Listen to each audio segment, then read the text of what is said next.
Lake Erie, Cleveland, Ohio, 60-degree day. Sun trying to fight its way through the clouds. It's windy here in Cleveland. A sellout of some 80,000 fans to see two teams battling to stay in first place in their divisions, the New York Jets and the Cleveland Browns. Today's game brought to you by Chevrolet, official U.S. cars and trucks of the 14th Olympic Winter Games. Chevrolet and you taking charge. By Budweiser, proud sponsor of the U.S. Olympic team. For all you do, this Bud's for you. And by GMAC, the financing people from General Motors. Well, it's a big, enthusiastic, and colorful crowd here in Cleveland Stadium to see the Browns 3-2, the Jets 3-2. They share first place in their respective divisions and trying to stay there. And in the great Cleveland tradition, we're going to see another outstanding running back, Jim Brown, Leroy Kelly, Greg Pruitt, and now number 43, Mike Pruitt. He is the current leader of the American Football Conference, averaging 97 yards rushing per game. And Merlin Olsen, everyone says you have to stop the run. The Jets until Monday night weren't very effective at that. The Jets have chased a lot of good running backs into the end zone, haven't stopped many of them. But last week against the Buffalo Bills, they stopped the #1 rusher in the AFC, holding Joe Cribbs to just 28 yards. Now, after that great performance, they're still in 27th place in the NFL against the rushing game. Well, they have to stop Pruitt today, or Brian Sipe, the quarterback of the Browns, would enjoy a comfortable afternoon. Sipe has been hot and cold. Brian Sipe really stopped himself and the Browns last week. 4 turnovers, personally held responsible on 3 pass interceptions and 1 fumble, and that's the kind of thing that Sam Rutigliano does not want to see today. Now, when Sipe is hot, he can be very, very hot. 1980, he was the league's MVP, and he can throw the football extremely well. On this shot, he puts it into the hands of Harry Holt, and he'd like to be thrown to the guys in the white uniforms out there today. Well, the Jets are performing without the #1 rusher in the entire National Football League last year, Freeman McNeil. He's out for a couple of months, but it's a talent-rich team, the Jets, and they have capable fill-ins. They've got a lot of fine players. Bruce Harper, number 42, 118 yards last week. They were glad to see him come off the injured reserve list. Crutchfield, Durking, Augustiniak. They'll use these backs in different combinations, and they use them very effectively. So the Jets in their green and white getting ready for the kickoff. The Browns will receive. There's Joe Walton in his first year as the head coach of the Jets, replacing Walt Michaels this year in a 4-way tie for first in the East. And Sam Rutigliano on the near sidelines. His team also tied for first place with the Pittsburgh Steelers, who will engage Cincinnati tomorrow night. The Browns will get the ball first. Dwight Walker and Boyce Green are deep as Pat Leahy kicks it off.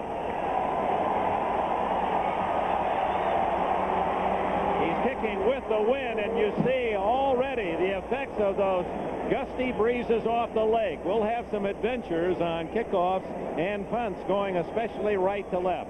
Brian Sipe, the quarterback, veteran from San Diego State, where he played for Don Coryell. Dwight Walker and Mike Pruitt, the leading rusher AFC.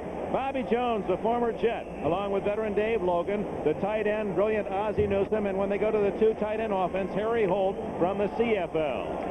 The blockers, Deacon, Jackson, Bad, they love that kid at center. Delamador, the veteran, and Ryson will have his hands full with Gastineau.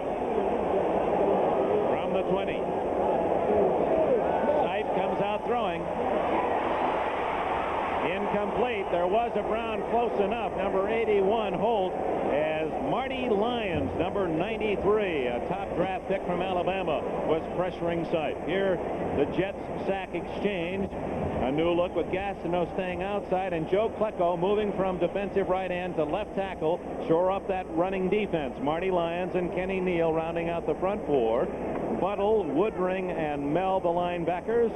The deep 4, Holmes and Jackson at the corners, and Troy and Ray at safety. 2nd and 10.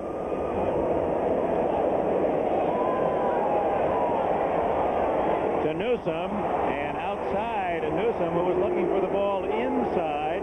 Much like the offense run by the San Diego Chargers, everything is thrown to a spot, and Sipe and Newsome were in disagreement, Merlin, on that one. Well, certainly some miscommunication. When Sipe is on and when he is hot, he can rifle that football, but he is adjusting to a whole new system. Larry Weaver, the offensive coordinator that Sam brought in, had brought that San Diego system here, and he said he's only been able to install about, well, a little less than half of what he would like to have done in this first year. But Sipe is having to do a lot of thinking.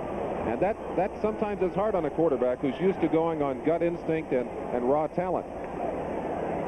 Triple left. Appeared the Jets were offside. Flags are down. Sipe has a man. Bobby Jones. That's the 36. That's the first down. Yep. We'll check the penalty. Jets did jump the gun. Were they pulled offside? Certainly, if they did jump offside, they will refuse the penalty. Offside, number 93. Declining the penalty.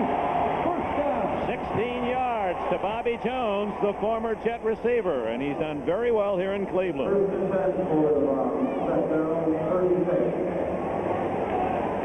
Jones down the left side. Sipe able to spot him, and this is the kind of pinpoint passing that we'd indicated that Sipe is capable of. You saw right in the early going here the good and the bad of Brian Sipe. Pruitt's first carry, and the 225-pounder from Purdue slams out to about the 38-yard line, maybe the 39. A gain of nearly 3. Woodring and Buttle, the tacklers. Woodring, of course, getting a lot of playing time on the inside now and doing a very good job.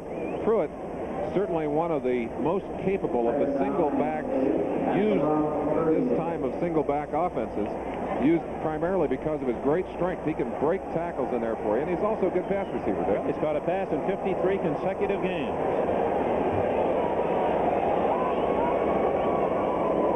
Pruitt again. Not much there. Out to the 40-yard line. It'll be 3rd down and 6.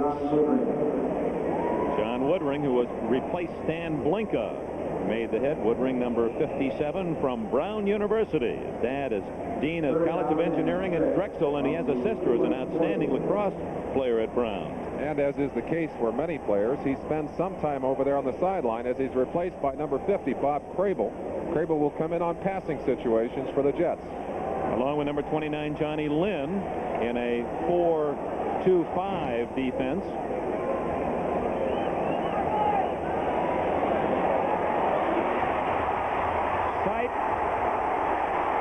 Nice bit of running by Sipe, and he has nailed Jerry Holmes, 47, and Klecko, 73. I believe he might have picked up the first down. He's to the 46. As you can see, Sipe is not known for his blazing speed. Not known for his speed, but certainly you can't criticize his courage here. And he knows full well where he has to go to get that first down. Now, a little bit of good running right there, but watch him as he takes a shot right there by 3 of the Jets on defense. Boy, he paid for that yardage. Sipe, who is only 6'1" and 190. They said he was scouted at San Diego State. He's too small, he can't throw, and he's not mobile. He was one of the very last men picked in the draft back in '72 and has become not only a starter but an MVP in the league. Pruitt trapped in the backfield by Neal and then dragged down by Melvin Woodring. That'll be a loss of 3 or 4.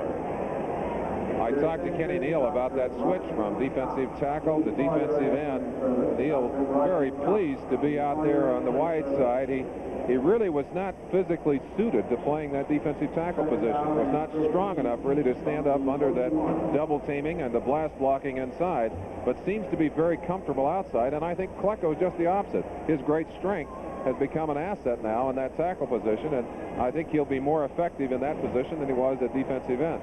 7 sacks, as you saw Monday night against Buffalo. The Jets had only 4 sacks in the first 4 games. That was a loss of 5. So on 2nd down, Sipe to throw. Ozzie Newsome at the Jets' 46-yard line. It'll be shy of a first down, however, by 2. 14 yards on the play. Ozzie Newsome, one of those special receivers, and he gets special privileges really in this offense. They've designed a lot of it to get him open. Right here he's working on Johnny Lynn, number 29, but that's just sheer talent to be able to go up and pull one out of the air like that and then to hang on to the football.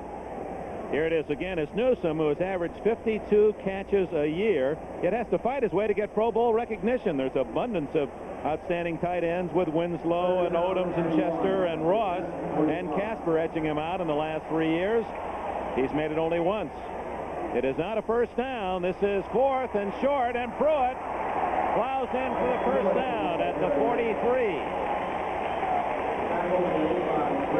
The strength of this offensive team for the Browns really revolves around the offensive line, Pruitt and Seif when he's on. You see the kind of power that he gets coming in behind Joe DeLamielleure right there, pulling up behind him, and Robert Jackson, the two pulling guards, giving him a little room. But a big back like Pruitt, once he gets squared away to that line of scrimmage and gets a little speed up, he is mighty tough to haul down. First report from Chicago. Minnesota's Darren Nelson has run 56 yards for a touchdown. Vikings lead 7-0. Pruitt. Whoa. Boy, he gets up a load of speed and that 225 pounds. But Joe Klecko, and I want to ask you about that. Here's Klecko playing your position. Defensive tackle, moving from end. What are the complications of that move? Well, certainly a difficult transition. But right now you're seeing Klecko on the inside. But let's watch Gastineau right here on the front of your picture. He's going to break to the outside and really using too much speed, overruns the backside of the play. Now, Gastineau is so quick that often he can come from behind and make a play. But when you do that, you lose the angles, and on that play, the angles beat him. Boyce Green replaces Pruitt, who was shaken up on that last tackle. This is Green, the rookie. Oh, he looks ready to play. He's to the 33-yard line. A number 11 draft choice from Carson Newman College. Boyce Green near a first down. Chance to take another look at this play from a different spot on the field. You can kind of feel how the backs feel when they line up in that Cleveland backfield. Green gets a good block right there from Babb, the center, and breaks a little bit of tackling on his own. That's the kind of problem. Tackling has been a problem for the Jets defense. They don't like to see those broken tackles, Dick. Merlin, it's third down and inches. Johnny Davis, 38, and Green, 30, in the backfield behind Seif. Green able to twist forward. They had him trapped in the backfield as Lance Mel, dogging, had guessed the right hole.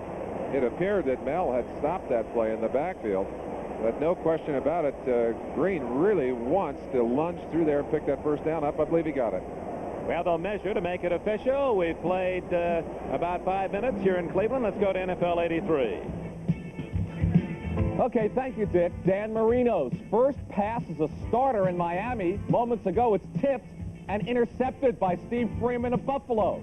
Tough start for Marino. Scoreless in Miami. All right, Dick and Merlin, back to you. All right, Len Berman, busy man, involved with the baseball playoffs, the National League last night in Philadelphia, now back at NFL 83. Congratulations to all our men and women involved in the American and National League playoffs, and good luck to Baltimore and to Philadelphia in the upcoming World Series. It's a first down for Cleveland. No, it is not. It's fourth down and inches as Green did not make it, and Retigliano will gamble. Johnny Davis burrowing forward. And with that last lunge, the Browns feel they have it. Sam Retigliano has only gone twice during this early season, during the early part of the season. That's his second shot at 4th and 1, and they have indeed made it on both occasions, it would appear. Yes.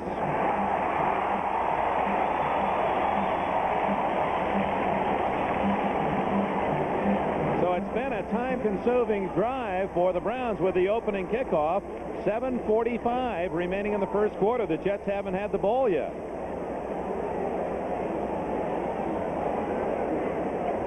And that's the kind of ball control that the Seattle Seahawks used against the Jets to beat them just a few weeks ago. Running the ball, taking the clock, keeping the Jets offense off the field. From the 32-yard line, Mike Pruitt back in the game, slides inside the 30.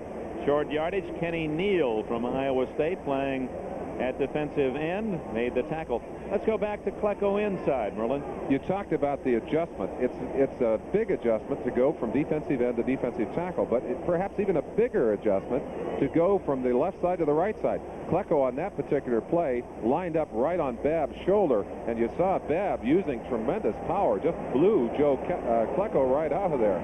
And Klecko, of course, a very powerful player, but they're really high on Mike Babb. They feel that he is going to be one of the great centers in this league.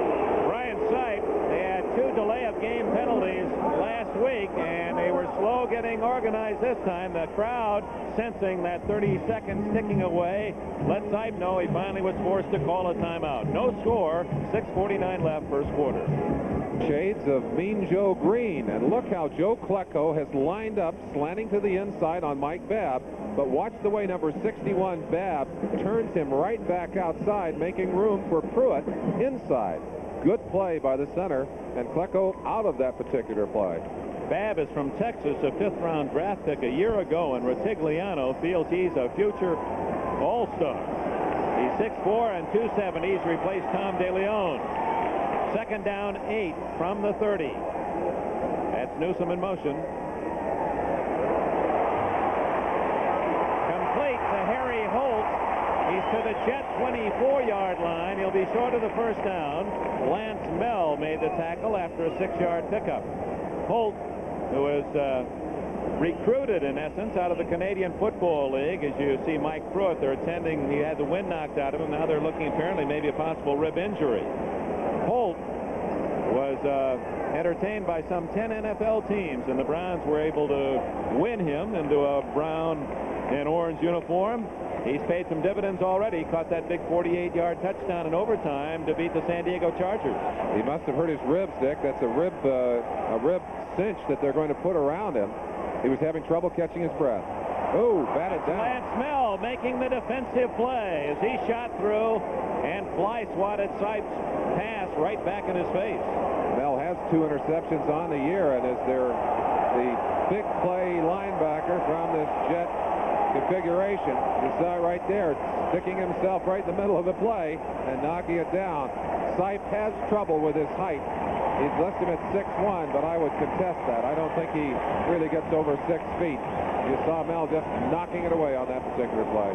So it's 4th down and a very long yard. As you can see, the yardsticks across the way. It's more than a yard, but Retigliano is not going to try the field goal into the wind. Double right formation.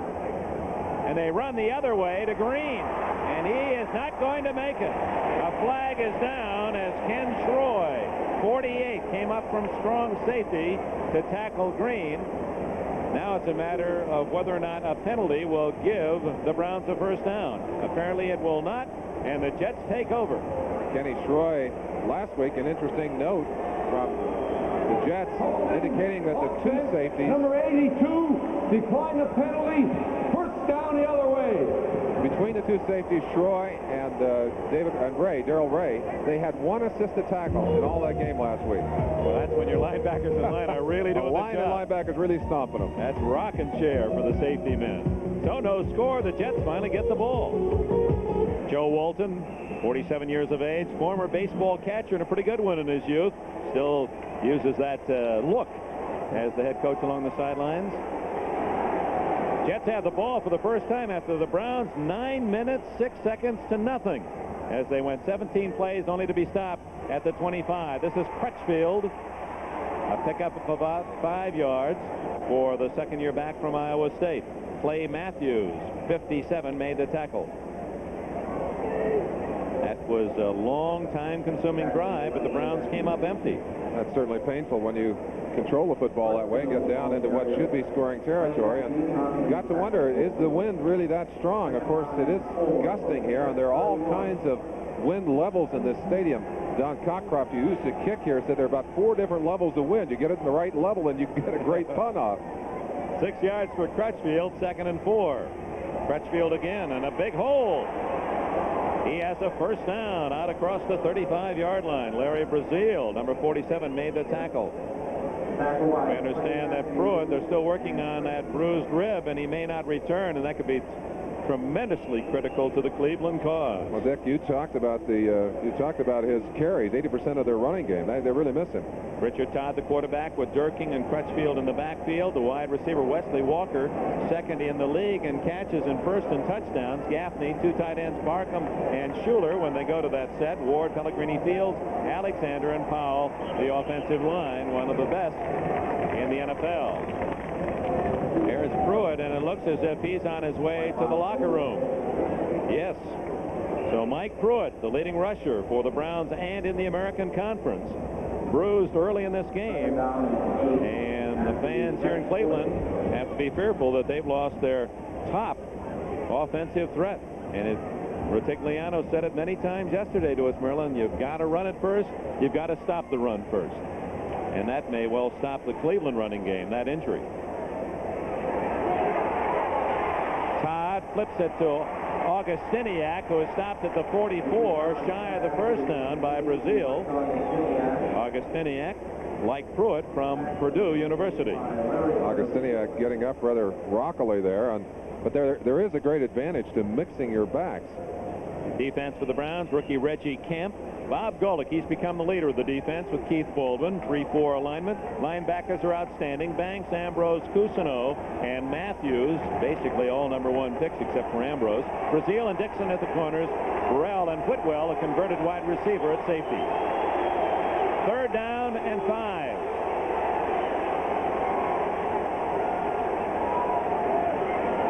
Bruce Harper,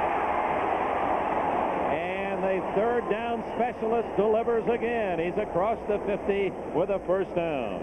8 yards for Harper, who had 118 on Monday night.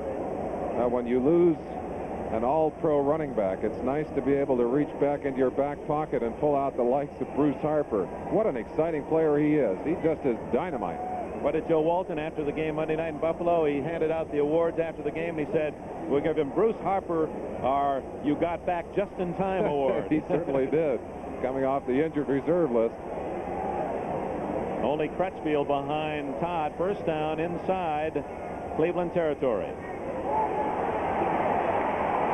Boy, he's a powerful back. 4 or 5 rounds had a shot at him before he finally is stopped at the 46-yard line. The Jets have not had good first quarters this year, but right now, let's go to New York and NFL 83. Thank you, Dick. Moments ago in Houston, a long Steve DeBerg drive for Denver. Here he is rolling out, throwing to tight end Ron Egloff. It's 7-0 Broncos as Elway sits. Back to Cleveland. All right, Len, here no score with 3 minutes and 15 seconds left in the first quarter. 2nd down and 7 for the Jets at the Browns' 46-yard line. Quickie to Walker. They're playing him with plenty of respect, and that allows Walker to pick off the pass and easily gain the first down at the Cleveland 36. 13-yard play. Certainly one of the things you look for is how much room a defense is giving your wide man. And in Wesley's case, I don't blame him for giving him room, but you take advantage of that a couple of times quickly. You force the defenders to tighten up, and then you can go deep on them, Dick. Well, you saw that graphic. Merlin, 5 touchdowns in 5 games for Walker. The Jets have scored only 7 points in the first quarter this year, giving up 34, so they'd like to get ahead early. They've not been able to do that. Harper. Whoa, look at him. Wow. Bruce Harper, only 177 pounds of dynamite from Kutztown State. A free agent pick. 11 yards and a first down. If you're on the defensive side of the line, you watch it back with quick feet, with body control, with strength much beyond his size, running through a tackle right there. Hanford Dixon, 29, finally got out there and boxed him in. But that's brilliant running, and that's the kind of plays he put together last week to help his team get by the Buffalo Bills. Clint Burrell came up under a full head of speed. He's much heavier, and it was Harper who ran over him, and Burrell leaves the game. Jets on an impressive drive. 2 minutes left in the first quarter. No score. Crutchfield. 52, Ambrose, and then 56, Chip Banks to finish him off. Other scores in the NFL. New Orleans has scored first on a 23-yard field goal against Atlanta. As we told you, well, first Washington takes an early lead. John Riggins, a 17-yard rumble. And as you just heard, DeBerg to Egloff, and Denver leads 7-0. This is the 10th play of the drive, as you see Burrell along the sidelines. He does not appear to be seriously injured. 2nd and 6.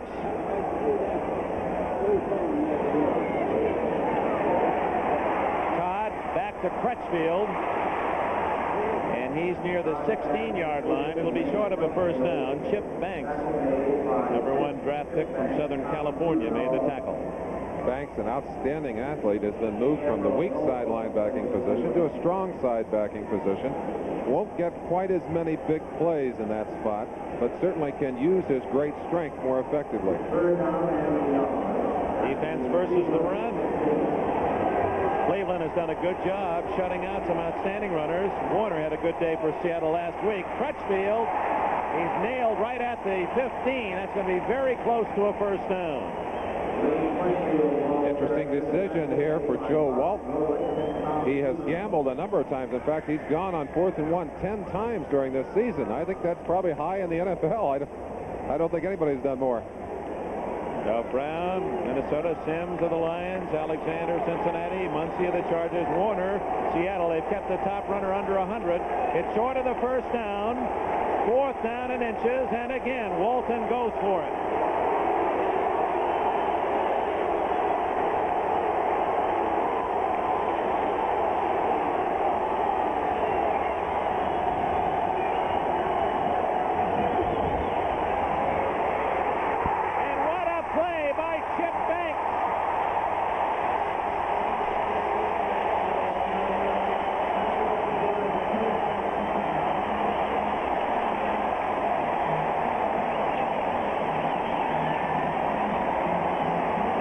Chip Banks just blowing in from the outside. He'll come from the right side of your screen, and he just knifes the legs right out from underneath the back. Scott Durking. Boy, that is outstanding linebacking. And the end of a scoreless first quarter.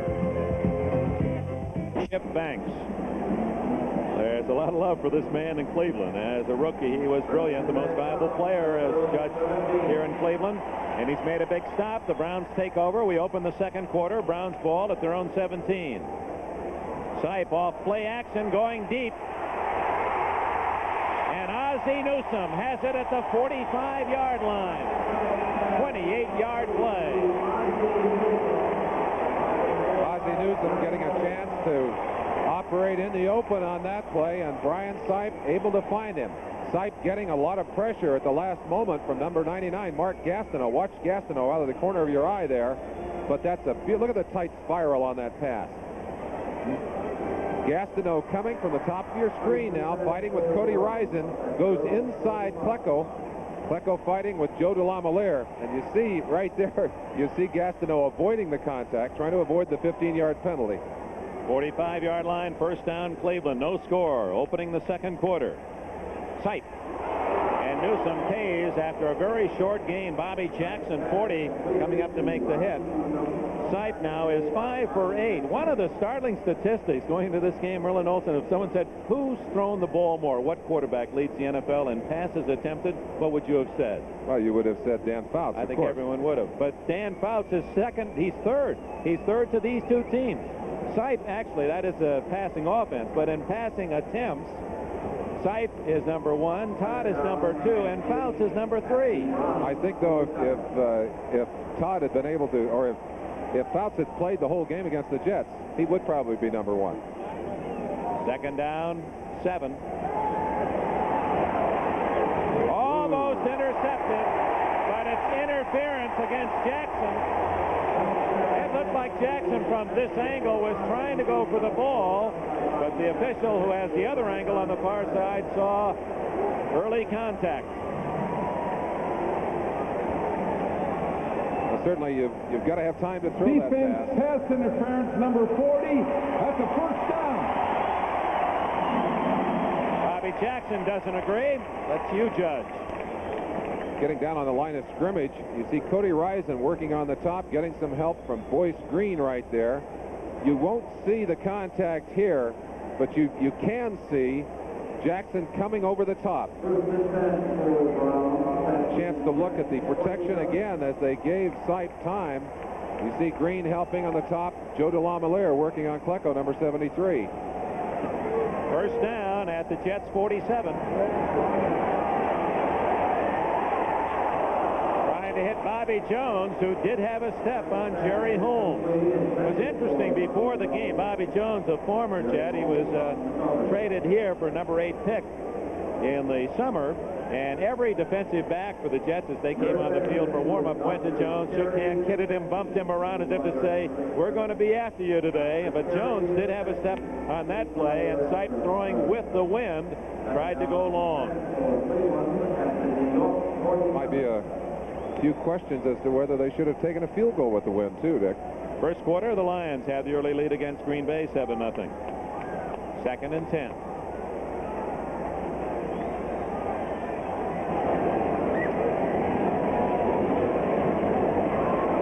Green, and the rookie is all the way to the 25-yard line.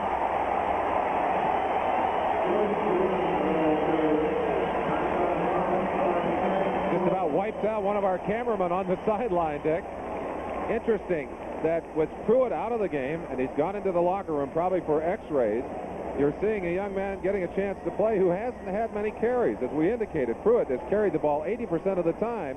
And I think there might be a little letdown on the part of the Jets, who know how important Pruitt was. Crable, number 50, he's in there on passing situations. They expected the pass. Oh, look at the camera and talk about sore ribs. Ooh, right there. Look at the ribs right there. You got that camera up in the air. That's discipline. And had to put him on injured reserve. Green had not carried the ball in the first 5 games of this season, but he's contributing that last one for 22 yards, a first down throw. And off the mark was Sipe, trying to find number 80, Willis Adams. Adams finally getting some playing time here. It's been a disappointment, and we have a flag down on the far side, Dick. Officials talking it over. That one might go against the offense. Let's see. Waiting for the referee's announcement. Bucko talking to Strife there on the... Illegal formation on the offense. They did not have an eligible receiver on the end of the line. Decline the penalty. It's second down. Well, that's what can happen to you. You get all those people moving around. You have to have an eligible receiver on the end of the line. Now, he can be split way out, but he must be on the end of the line. So what happened here, they had a tackle, was the only man on one end. They had all their receivers at the other end. So they had an ineligible man at the end of the line. Or off the ball. Probably that's what it was, Dick. But anyway you cut it, an illegal formation, and they lose the down in essence. Second and 10. The Browns are driving with the wind. 2 minutes gone, second quarter. It's scoreless. Blitz. Picked up well. Ozzie Newsome out of bounds. No catch. And Sipe hit as he threw. Newsome has been finding his way through that secondary, doing a good job. You'll get a chance here to see the shot of Buttle coming in. It's a double blitz by the linebackers. Mel from the outside, and it was Mel, I believe, that hit Sipe just as he threw. But there's a shot of Newsome, 1 foot in and a second foot out. You'll get a better look at it here. Good play. Johnny Lynn covering him. 1 foot in, second foot outside, official right on the line. Third down and 10 for Cleveland. At the Jets 25.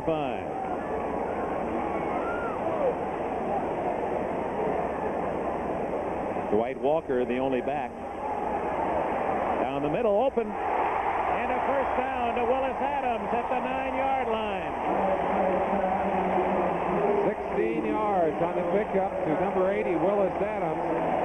Sipe is getting to them. He's chewing holes in that Jets secondary. He's also throwing the ball, it seems, just a fraction late. His receivers are taking a pretty good beating down there because that ball is arriving a second too late, and they're really taking some pops. And so far, Cody Rison does have Mark Gastineau waltzing and not dancing. Other scores, Buffalo, an early lead at Miami, 7-0 in the first quarter. And as we told you, Detroit leading Green Bay 7-0 first period. Here no score, but the Browns first and goal at the 9. Intercepted by Holmes. He might go all the way. At the 30.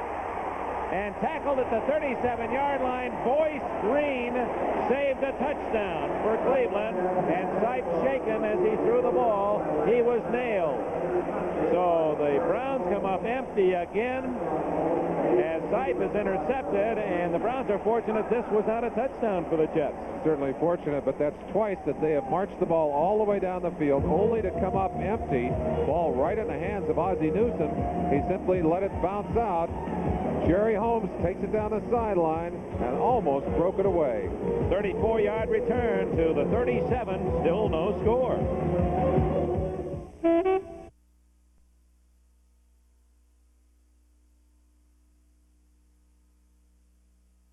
Taken on that pass interception. It appears they're working on his knee, Merlin Olsen. They're looking at his knee.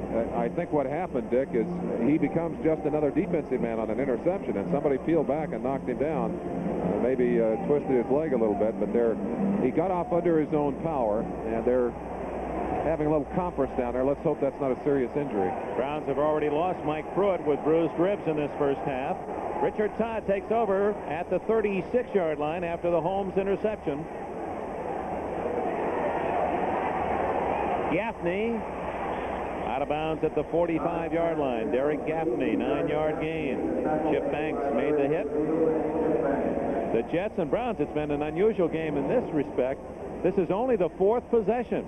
The Browns have had it twice, 2 long drives that have failed to score, and the Jets' only previous possession, they had the ball 6 minutes, went 12 plays, only to be stopped on 4th down on Chip Banks' tackle. So nothing, under 12 minutes left first half.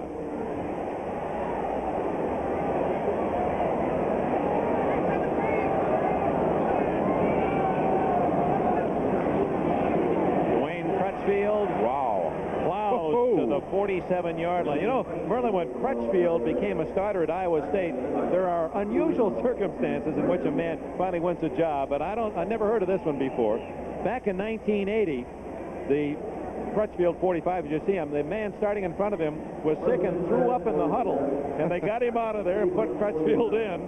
The other man got healthy, but Crutchfield stayed. Well, he picked up a big 8-yard gain on that play, and he took a lot of the Browns with him as he marched down. Paul McDonald, the backup quarterback to Sipe, although Retigliano calls them both starting quarterback. Crutchfield. Ooh. And he again shows his power. He's hit, gets a couple more yards afterwards. Tom Cousineau, 50. 57 Matthews teamed up on the stop. Crutchfield indicating the official that somebody tackled him by the face mask there and upset him. He's had a little bit of a weight problem. Last year, played over 240 pounds. They've tried to keep him at about 230, and that's not easy. He is a very big man. 30-inch thighs on that running back. 7 carries for 32 yards. Crutchfield goes out. Harper and Durking are now the backs behind Todd on 2nd and 6.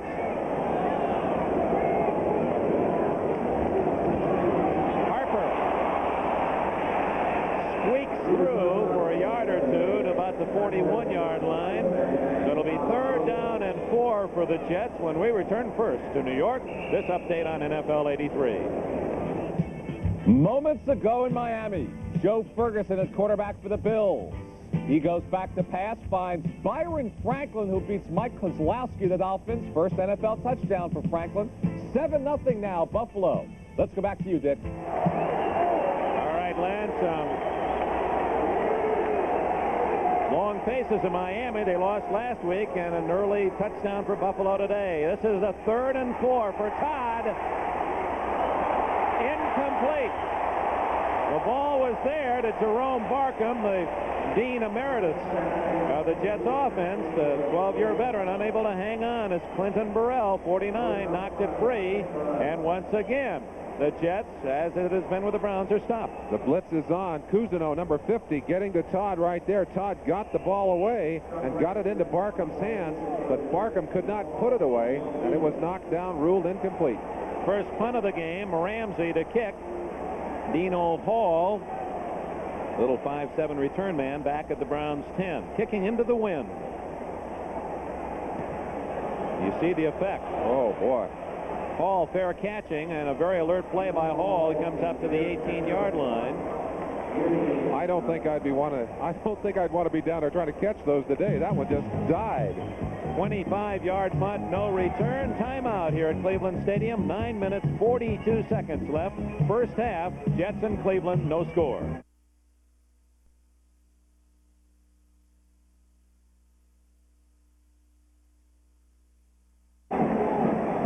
site, works on that injured knee. Paul McDonald, number 16, takes over at quarterback. 4-year man from Southern California. He's done a good job in previous opportunities with the Browns. They feel he is the quarterback of their future. Gives to Boyce Green, and of course McDonald will be operating without the services of Mike Pruitt, injured in the first quarter. One of the luxuries that Sam Rutigliano has is the two-quarterback opportunity that he go to his right-hander, or in this case, his left-hander. Just goes right to the bullpen, bring in the left-hander. And here he got him. Well, McDonald was an A student, an honor student in Southern California, and some feel that this complicated offense will not bother him, and that he's picking it up rapidly. 2nd and 8. From the Browns 21, McDonald's first throw to Green picks up about 3.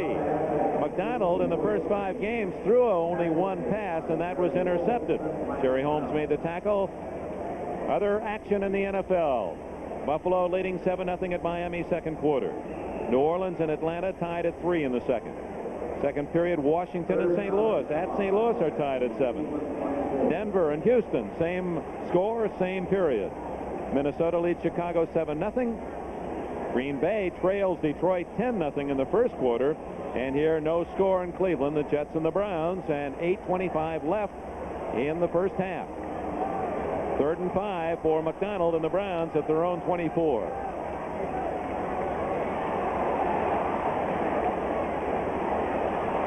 He's hit just as he throws. Incomplete the result. Klecko and Gastineau were sandwiching McDonald. 3-man rush. Gastineau coming from the outside. Working again on Cody Rison. You see Klecko breaking the pocket up inside.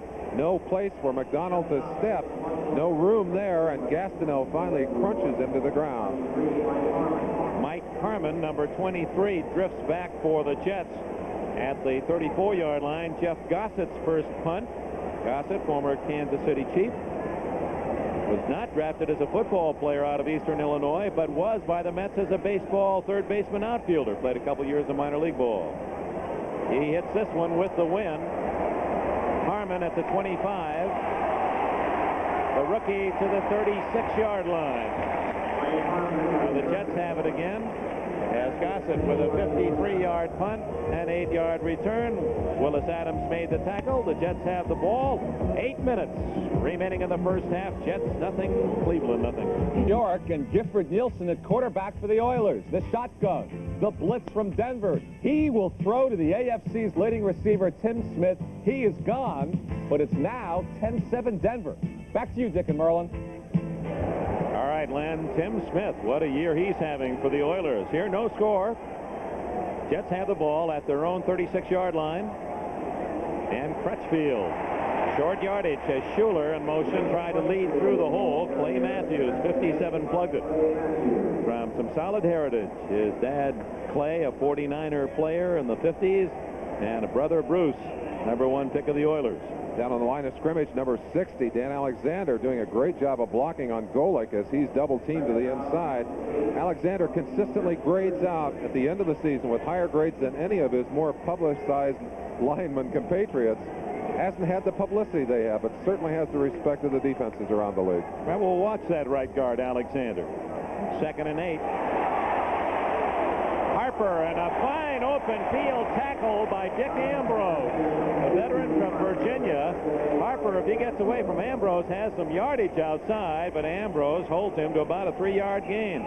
This telecast presented by authority of the National Football League, intended for the private use of our audience. Any rebroadcast or other use of this telecast without the express written consent of the Cleveland Browns and the National Football League is prohibited. I love that nickname. He earned the nickname Bam Bam. What a great nickname for a linebacker. 3rd down, a long 5.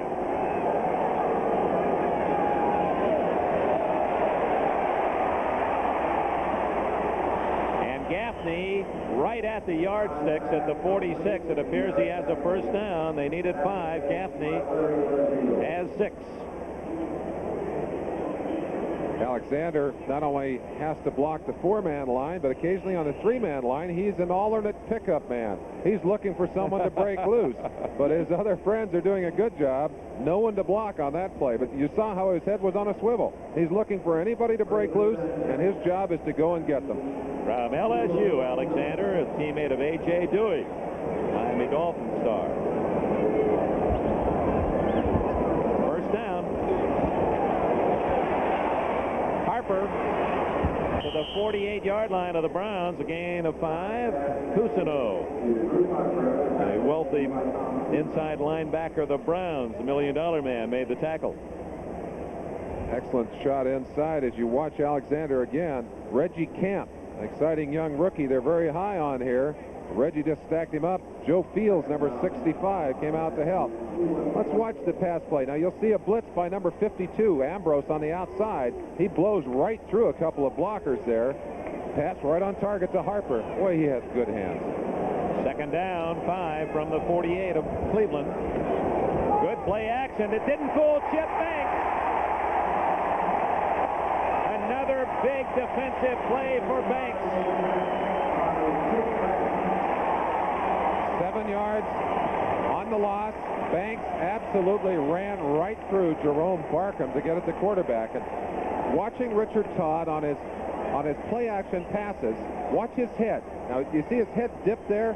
He's gotten into a habit of dipping his head on his play-action passes, and I don't know if those linebackers can read it that quickly, but he does not do that when he hands off on a regular running play. Almost like a pitcher tipping off his curveball by some mannerism. Now, you defensive linemen, you saw those things, huh? You look for them. Under pressure, Todd. The ball was there, but Lamb Jones could not pull it in. That was a good throw. Jones in a crowd could not pull it in. It'll make you have some gray hairs if you're a coach. Should have been a completion. Todd read the defense, knew where the open man was. Good protection, got it off on time, got it right into Lamb Jones's hands right there. I think Jones may have been hearing some footsteps. He's not a big man, not a big receiver, but he did not catch a ball he should have had in his hands easily. Ramsey just did get it away, and Hall, fair catch at the Browns' 26-yard line. Well, to match the number on his uniform, Little Dino. 4 minutes and 29 seconds left in this first half, and still no score. Browns have the ball at their 26-yard line, and Brian Sipe is back in to quarterback them. There are his numbers for today. 1 interception down at the goal line, returned by Jerry Holmes, 34 yards, to deny the Browns the best chance to score today. Boy screen. And he's whiplashed down by Gastineau. Gastineau, a reserve bit of gesticulation for him. I think he'd like to have this crowd down on him. He seems to respond to having everybody chasing him. If you were a teammate of Gastineau, would you tell him to dance or not dance? I don't particularly appreciate the dance, but if he had the dance to play well and he was playing next to me, I'd say do whatever you have to do, but it's not something that I was particularly fond of when I played, and I still don't like it. I'd rather let the crowd decide if it's a good play or a bad one. Second down and 10. Sipe to Holt. He can get up and run and picks up another 4 before Lance Mell can make the tackle. And Jerry Holmes is angry about what he feels was a push by one of the receivers the other side of the field. 8 yards for Holt, and it'll be 3rd and 2. Holt, surprising speed for a big man. Was a sprinter, wasn't he, Dick, when he was in high school? Indeed he was. A 100-yard state champion. I believe he grew up Arizona. 4.57, 40. That's right, with Gastineau. Not quite as big as Gastineau.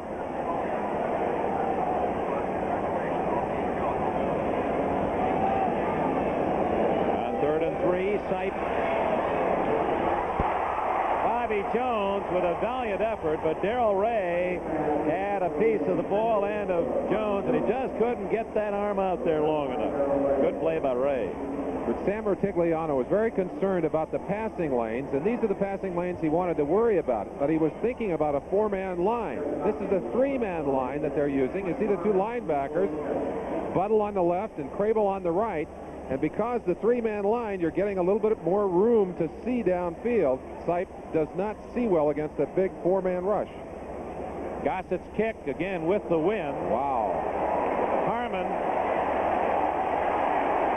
Oh, this is going to be a beauty to the 6-yard line. Down by Al Gross. And to Gossett's good fortune, his 2 punts have come with the wind.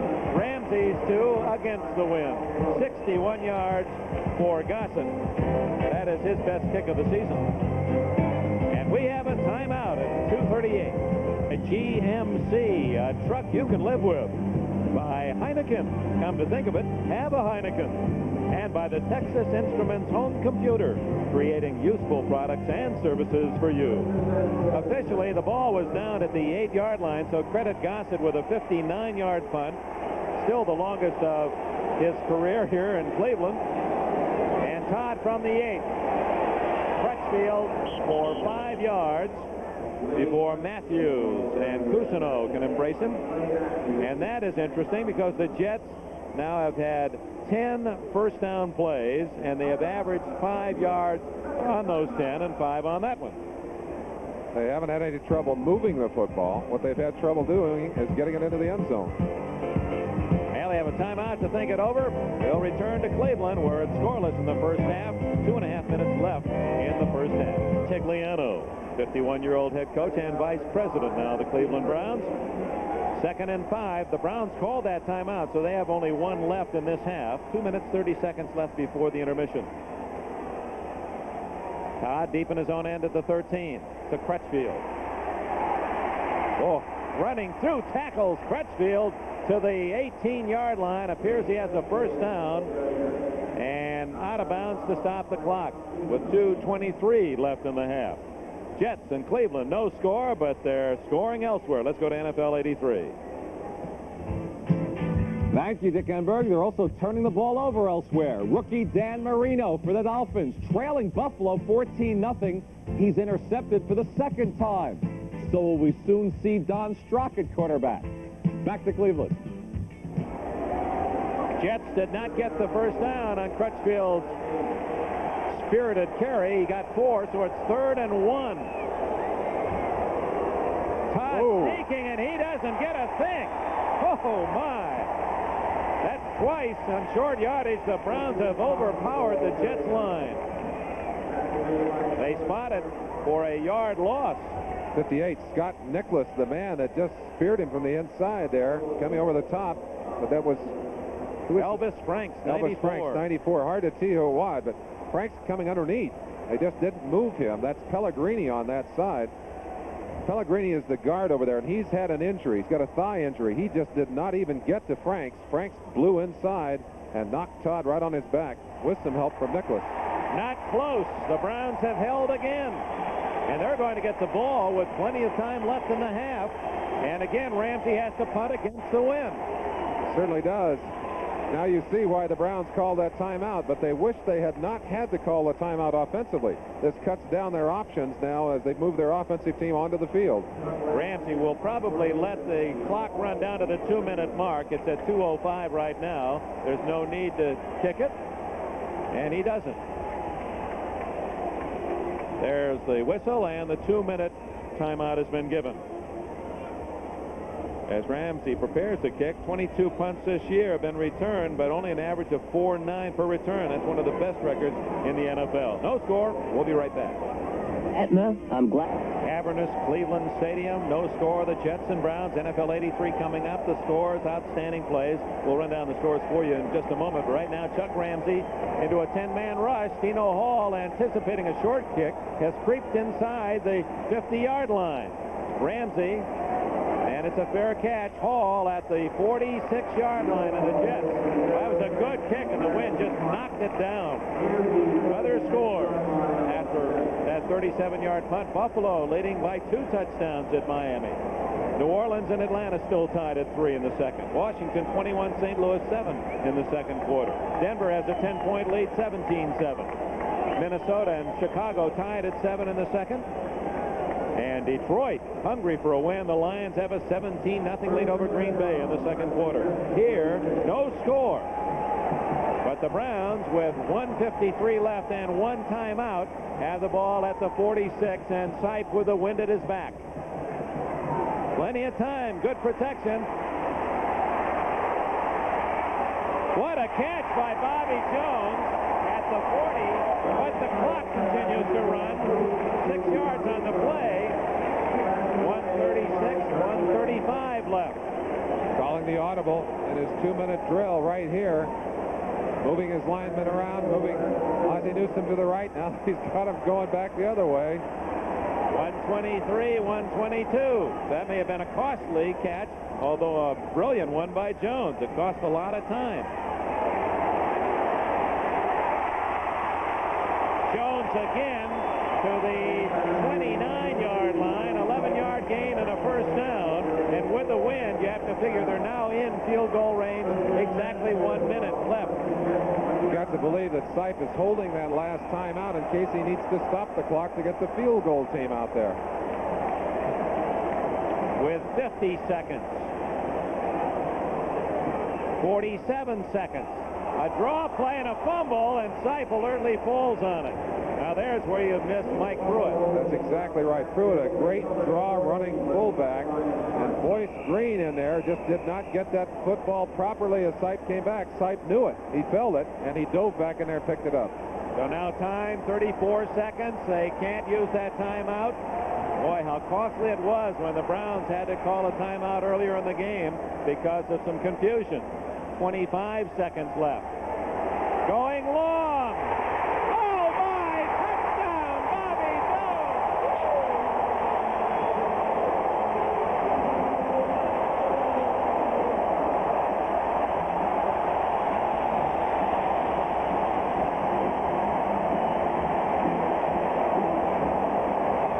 An acrobatic touchdown catch by the former Jet Bobby Jones.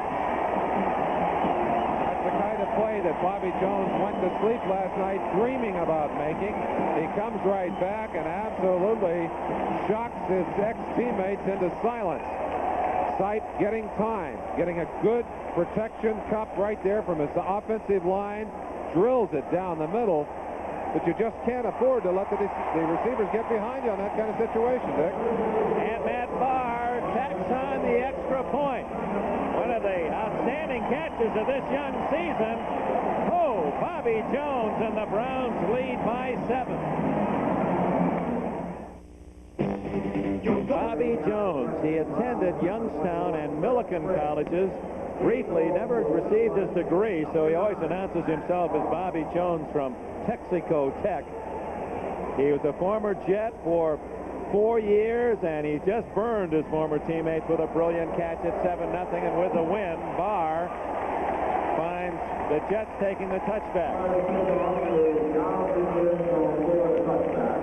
Well, he has won the favor of owner Art Modell of the Cleveland Browns, not only with his play, but the fact that he's a ticket buyer. He buys 40 tickets for every home game. He wants his fans and friends to be here. Well, he's a fine young man. You saw him lock eyes with some of his teammates across the line, and it had to be a good feeling for him. He felt that he needed a chance to play more football. Came here, and Sam Rutigliano has indeed given him that opportunity. And the Jets, with all their injury problems earlier, were sorry that they had ever traded that young man away. The Jets, who have seemed to battle the wind every time they have the ball, are fighting the wind now from their 20. And with 17 seconds left, Todd says, I'm not going to take a chance on a fumble. That will be the end of the first half. The Cleveland Browns, one big play by Bobby Jones, a diving touchdown, and the underdog Browns take the lead into the locker room at the intermission. This sellout crowd of nearly 80,000 at Cleveland Stadium cheering their favorites off the field. Jones' acrobatic catch gives Cleveland the lead at halftime, 7-0. tough first half for the Browns. Mike Pruitt going out with an injury. And later, Sipe was roughed up a bit. The Jets stopping the Browns on 4th and 1 after holding the ball for the first 9 minutes. Now, Sipe was roughed up a bit here when this pass was intercepted by Jerry Holmes near the goal line and returned all the way out to the 36-yard line. But it was scoreless, 19 seconds remaining. You will not see a more gorgeous play than this one. Sipe to the ex-Jet Bobby Jones touchdown, 7-0 Browns, 32 yards. That's where we are at halftime. In Miami, a big surprise here. The Bills 14-0 over the struggling Dolphin offense. It's the worst passing offense in the NFL. That's why Marino got the start. But Buffalo has done it through the air. Joe Ferguson, the man. 9-yard touchdown pass to Byron Franklin, second-year player out of Auburn. And then in the second quarter, Ferguson, same thing to Franklin. His first 2 NFL touchdowns. 1-2, just like that, 14-0. Now, Dan Marino intercepted the first time he threw the ball this afternoon, and here again. So a very tough start for Marino taking over for Woodley. Maybe we'll see Strzok for Don Shula before it's all over. 14-0 second quarter. New Orleans, 3-0. Saints, now it's 3-3. Falcons have just tied it up. Washington, 21-7 over the Cards, 2 touchdowns for John Riggins. Now, Denver, Houston, that score. Denver, 20-7. The hapless Houston Oilers, they are 0-5. And Steve DeBerg combined on a pretty touchdown pass to Steve Watson. And it looks like Houston's going 0-6. Bill McAdee has more for us. Lenny, Minnesota and Chicago, Soldier Field. This is a bit of a surprise because of the way this ball game has developed. The Vikings came in today 26th in the league in rushing, but Darren Nelson scored on a 56-yard touchdown run, the longest of his career. And Walter Payton, after an Otis Wilson interception of a Steve Dills pass, has tied it up on a 1-yard touchdown run in a ball game where defensive tackle Steve Bam Bam McMichael from the University of Texas is doing the kicking off because Bob Thomas has a sore back. Detroit and Green Bay, this is the surprise of the day. The Lions lead this ball game 17-0. 2 touchdown runs by rookie running back James Jones, 1 yard and 13 yards. And New England has scored on a Steve Grogan pass, 7-0 New England over Baltimore. Bob Crumpy joins us today. Bob, are you a little bit surprised at the score of the Cleveland Jets ball game, a defensive ball game at this point? Bill, very much so. I think a lot of people expected now with Cleveland without Mike Pruitt that the defense is going to have to rise to the occasion. But in the first half, they stopped the New York Jets 4th and 1. And I noticed that they had Chip Banks over there. It appeared to me the offense of the New York Jets in short yardage situations very predictable. The New York Jets, their only pressure on Brian Sapp came from a 3-man front, not a 4-man front. And they're using more blitzes than I've seen them use so early in a football game. I'm very surprised at what's happening in Cleveland. Okay, 7-0 Cleveland. Lenny, I've never felt so short in my life. Jets 7-0. Dick Enberg with Merlin Olsen, and a great play is worth saying once again. Bobby Jones, a former Jet, making that diving circus catch in the end zone, picking it off the grass to give the Browns a celebrated 7-0 lead at halftime. This in the final seconds of the half. Maybe the Jets were looking short. They may have been looking short, but the Cardinal rule defensively, when the time is running out, you don't let anyone get behind you. No question that they blew the defensive assignments there, let Jones into the end zone, but he had to make a spectacular catch. And as I said earlier, that's the kind of play he dreamed about, I'm sure, last night. Had no idea he was going to live it out today. Why is it that you pull out that exceptional, the extraordinary play that often it's against the team that traded you away? Dick, so much of this game is emotional. A lot of it is physical, but it's that edge you get emotionally. They were just excited. Jones was just, he's pumped up for this game. And he used that extra emotion to take advantage on a play like that of his ex-teammates. Quickly, Joe Walton Gamble did not go for the field goal when he had the wind, and he was stopped by Chip Banks. 4th and 1. Augustiniak took the ball outside and was stopped. Got to believe that may be a play that's going to come back to haunt Joe Walton. All right, the score then at halftime is the Cleveland Browns 7, the New York Jets nothing. We'll be back at Cleveland Stadium for the second half right after we pause for these words from your local station. The winds off Lake Erie continue to flutter Old Glory. 25-mile-an-hour gusts, and it's certainly reflected in the kicking game and perhaps more in the passing game than we might realize. Dick, absolutely shocking numbers. Ramsey has kicked 3 times and averaged 26.7 per kick. He's gone against the wind every time. Gossett, on the other hand, has kicked twice with the wind and 1 booming kick, but has averaged 56 yards per kick. Statistics rather interesting. Time of turnover, very important at the bottom. The Browns dominating there. 181 yards total offense. A lot of that, most all of that in passing. Look at the passing yardage for the Jets. Just 34 yards, and yet Todd is 7 for 9.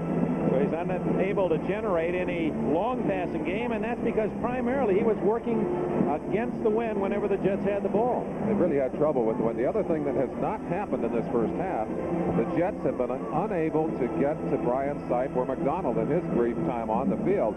But really, Dick, the only play of consequence for the Browns, who really didn't get it going, was that long shot that took them into Bobby Jones. And on the other hand, got to believe that there might have been some second guessing going on in the Jets locker room. I think they really thought that they were getting it off to a good start, and maybe we're going to go for that big 7 points down there when they could have had the 3 relatively easily.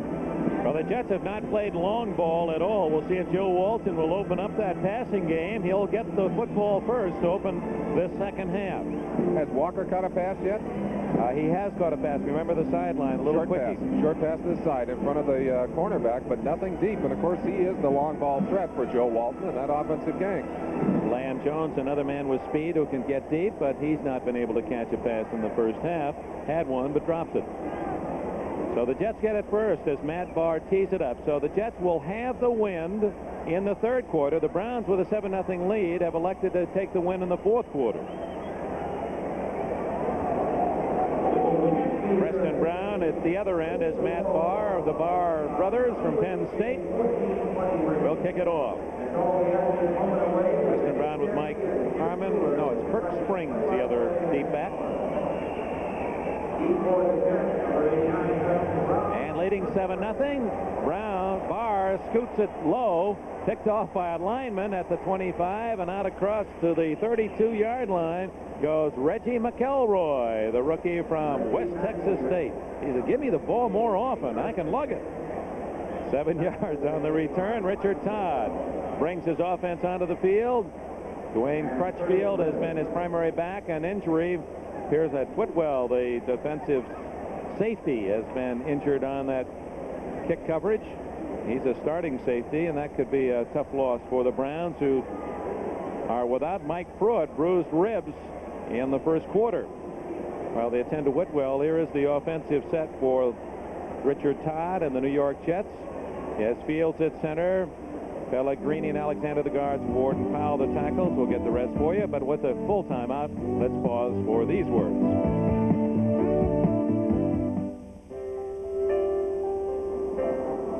Hi, I'm Marvin Powell of the New York Jets, here on top of the World Trade Center. And out there, there's the Big Apple, that megalopolis called Greater New York.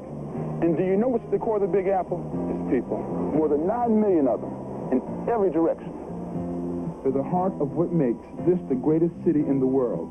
Because no matter where you work or live, there's a United Way in your community working for you. United Way supports small agencies like this program for children who have learning disabilities and for children whose diseases don't have telephones named after them. Your United Way support helps them, and so many more. Through your help and the special contributions of the National Football League and its NFL charities, we're able to say, thanks to you, it works for all of us. The United Way. United Way. And the preceding announcement furnished as a public service by the National Football League. Let's go back to Whitwell's injury. How did it happen, Merlin? Whitwell looked like he got his bell rung. Here he is right at the bottom of your screen, right here. Watch him closely now as he closes in on this kick. Reggie McElroy, of course, a big tackle, and he goes right up underneath him, gets his head into Reggie, and then the pile stacks on top of him. Weathers, number 55, 26, Dino Hall, and I believe they just pinched him down underneath, holding his hand inside, maybe some ribs, but I think he'll be all right. He's a tough, tough young man.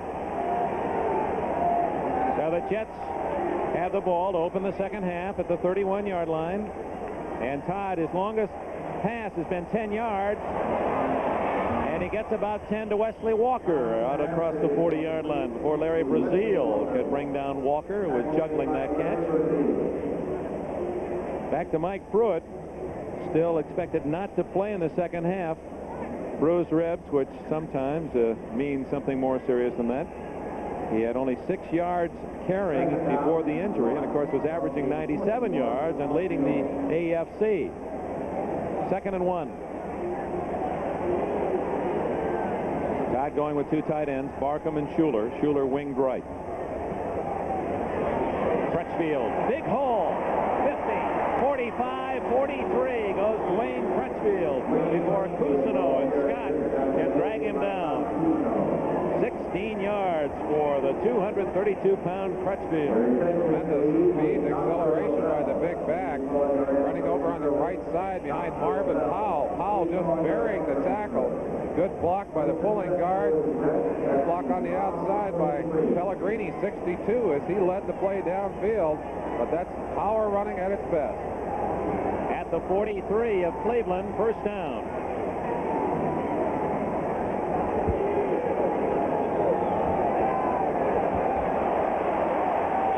Complete to Augustiniak. He's toppled at the 36-yard line after a gain of 7.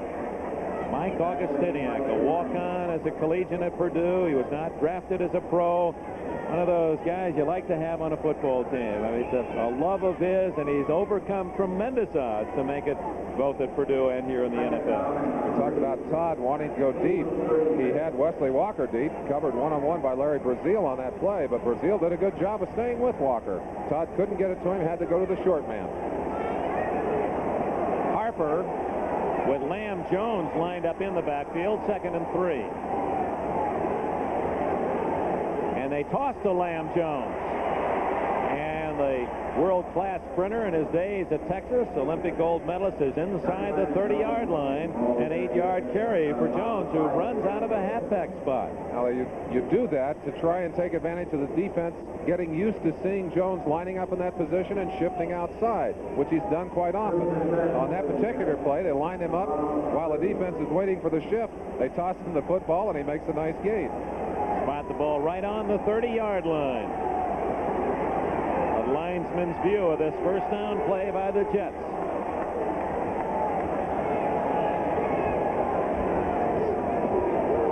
Crutchfield cutting back inside. Boy, and again, he was stopped after 3 and then carried for 3 more. It'll be 2nd and 4. Clay Matthews, 57. Chip Banks, the bookends for that defense. Jets talk about their bookends and their big defense or offensive tackles, Powell and Ward. Well, they've got their own bookends here in Cleveland, those linebackers. They spotted at the 25, 2nd and 5. Good protection. And there's Schuler to the 20, to the 19. It's a first down as Mickey Schuler, one of many Penn State graduates on this Jets team, has his first catch of the afternoon and 7 yards. Jets seeking to create a lot of confusion, moving their tight ends around, using 2 tight ends, and the second tight end, Mickey Schuler, right there, having to fight his way loose from Clay Matthews. When he finally got free, the ball got to him. He did a good job of faking out Dick Ambrose, 52. It was Matthews that came back finally and put the wrap on him. First down at the 19-yard line. Harper in with Durking. Todd into the end zone. Harper well covered by the veteran Clarence Scott. Todd had a quick choice to make. There was yardage on the scramble, but he thought he might be able to get it to Harper for the touchdown. Tried to rifle that ball, and it's difficult to throw it accurately on the run. It looked like he was dangerously close to the line of scrimmage. Can't help but feel that if he had run the ball, would have picked up a pretty good gain. 19-yard line, 2nd and 10 for the Jets. This, I believe, is their deepest penetration of the game. Well, they've been down here before, but they need to put some points at the other end of this drive. 7-0. Cleveland leads. 11 minutes left in the third quarter. Fake draw is that a good catch? No. Trapped by Gaffney at the 1-yard line. Gaffney coming back to the ball. And, of course, Todd, not wishing to overthrow that ball as the defenders were behind, dropped it a little short. Gaffney got there, but the ball came off the ground. We've got a flag, and they're going to walk it off against the Cleveland Browns. Now, the personal foul, very costly for Cleveland. It takes it down to the 10. Personal foul, roughing the quarterback. Number 96, defense, first down. Reggie Camp, the rookie from California, guilty of the rough, and it carries a first down inside the 10. Camp coming from the left end position. Ball well thrown. He wasn't even close. Must have come in way late to earn himself a 15-yard foul. So first and goal inside the 10. Harper. Clay Matthews from the backside and a fumble. The Browns' Cousineau has it. And Cousineau is out across the 20. Oh, my. The Browns with a big turnover.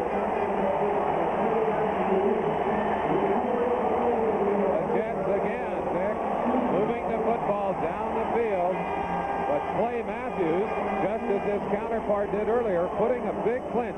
Watch Matthews, number 57, come from behind the play. He'll come right in behind Harper and swat the ball away right there.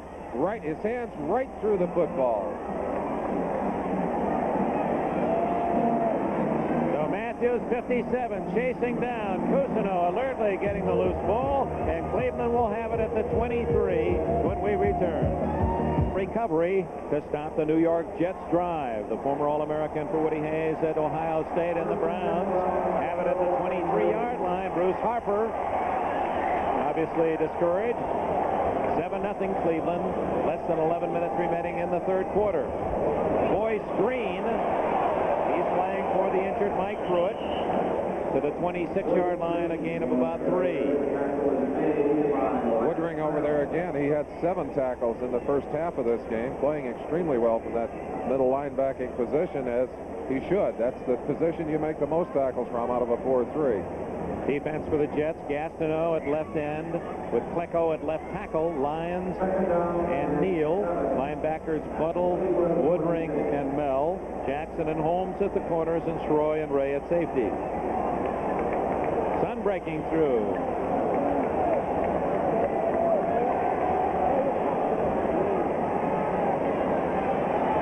Sight looking long. Holt is open. 40, 30, 28-yard line. Harry Holt.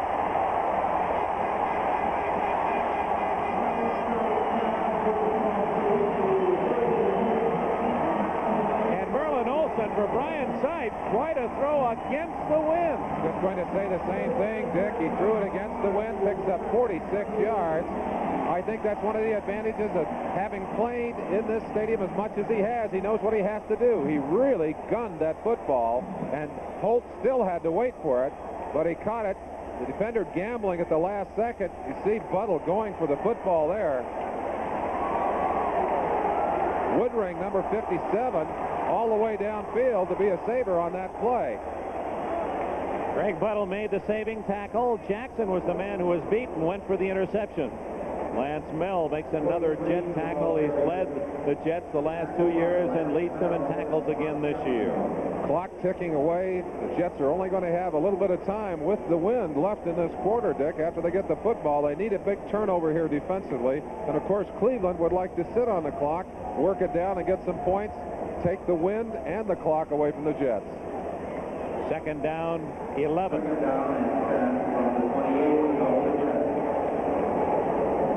minutes, 40 seconds left in the third quarter. The Browns lead 7-0. Going long again. Holt! He was open and went right through his hands at the 5-yard line. Johnny Lynn and John Woodring on the coverage. Other scores. Miami on a Woody Bennett run has scored. So it's now Buffalo 14, Miami 7. New Orleans and Atlanta still tied at 3 at the half. Washington a big lead at St. Louis, 24-7. At the half, 20-14, Denver leads at Houston. And at the half, it's Minnesota 10, Chicago 7. Halftime score, Detroit 24, Green Bay nothing. The Lions roaring in Pontiac. 7-0 here. Cleveland leads. Third down, 11. Sipe chased by Ben Rudolph. And Rudolph, a most important sack because that chased Sipe right out of field goal range. Sipe disgusted with himself. Again, you wonder if maybe their plan offensively would be different if they had Pruitt in the ballgame. They've come out and gone for the home runs here when perhaps a more placid attack would have helped. But Rudolph running through the defense there. Gastineau coming from the outside, but Rudolph in place of Marty Lyons in there for their first sack of the day, and that was a very big play. Minus 16 yards on the sack, and now for the first time, Gossett kicking against the wind. Mike Harmon deep for the Jets. Wind blowing into his face. Fair catch, Harmon at the 20-yard line. So what a difference that wind makes. There was a 30-yard difference between the punting averages of the two kickers in the first half, and that was the reflection of one kicking with the wind, one not. Gossett knows now how it feels for Ramsey. Want to send along our sympathies, Merlin and myself and all of us at NBC Sports, to the family of Bob Ledbetter, the Giants coach, former Jets defensive coach, passed away on Friday night. Very sad for these Jet players. He coached with them last year, and of course with the Giants this year. They loved him. They really cared about him, and both teams have responded by putting together some trust funds for his young son, to make sure he'll be educated properly. A lot of love for that man. The Jets trailing 7-0, middle of the third quarter. And in the sunshine of Cleveland Stadium, Todd hit from behind, and down he goes. A sack for the Browns, and they almost had the football as well. Chip Banks, number 56, absolutely going in there and trying to steal that football. Had the sack, but wanted the football so badly. Here he is in the middle of your picture. Watch him come in. He's got Todd dead to rights. He's trying to take the football. Look at that. And Todd said, no, I got it still. I can't. And Banks can't believe that he didn't get that football away from Todd. Keith Baldwin then got the sack, but Banks, it was almost as if Todd was going to hand it off to him. He saw a touchdown written all over that play.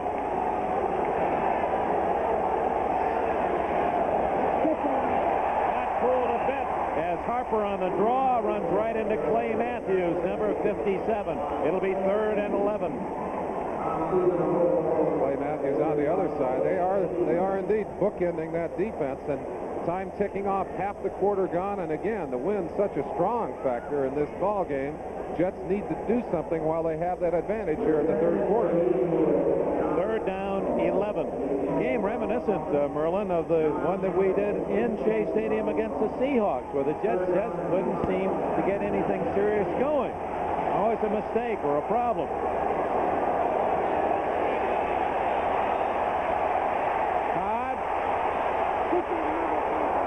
To Lamb Jones, and Todd may have gone beyond the line of scrimmage. We'll see. There is a flag down. If it counts, Lamb Jones is at the Cleveland 43, and Todd nearly undressed as he threw the football. A couple of defenders absolutely stripping his jersey off against the Jets. Frequently, when a quarterback begins to run that way, offensive linemen come to his aid and find themselves getting downfield. Give the official a chance to call it, but that could be a possibility here, or the one you mentioned of being beyond the line of scrimmage. Half the distance to the goal line. Offense, pass interference, number 25. Okay. It's against Scott Durking, so it's not only a 38-yard gain called back, it's a 9-yard penalty to the 9, so that results in a 47-yard deficit. Interference for the offenders. That could be just a block by Durking. He's not allowed to block. He may have done that. So 3rd down and about 20. Complete to Barkham, but only to the 20-yard line, and the Browns will get the ball. Cousineau made the tackle, 11 yards on the play.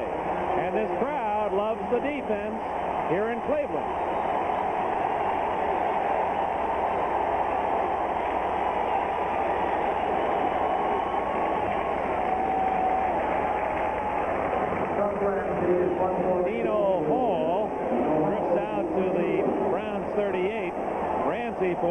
time kicks with the whim.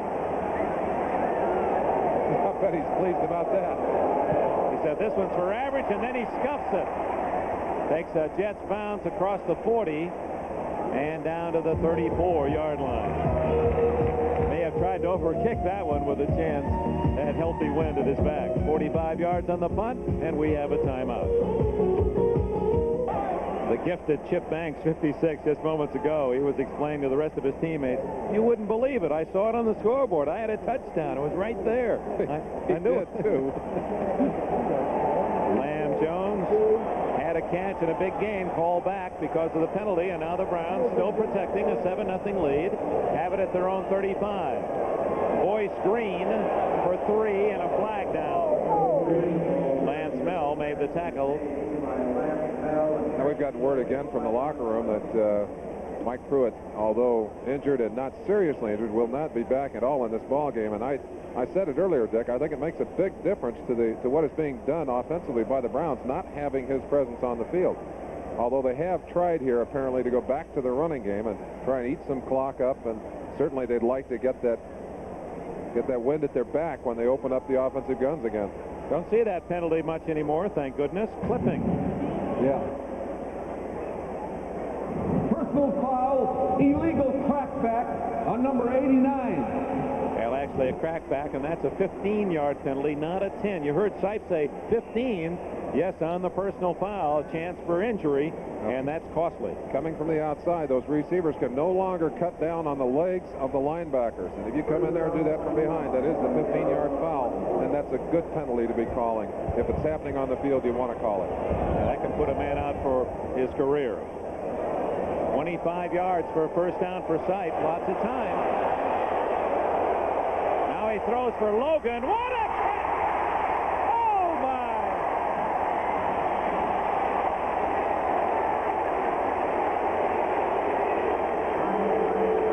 Darrell Ray then made the tackle of Logan because apparently there was no whistle, and Logan might have been able to get up and run again. Logan thought the play was over, but what a catch by Logan.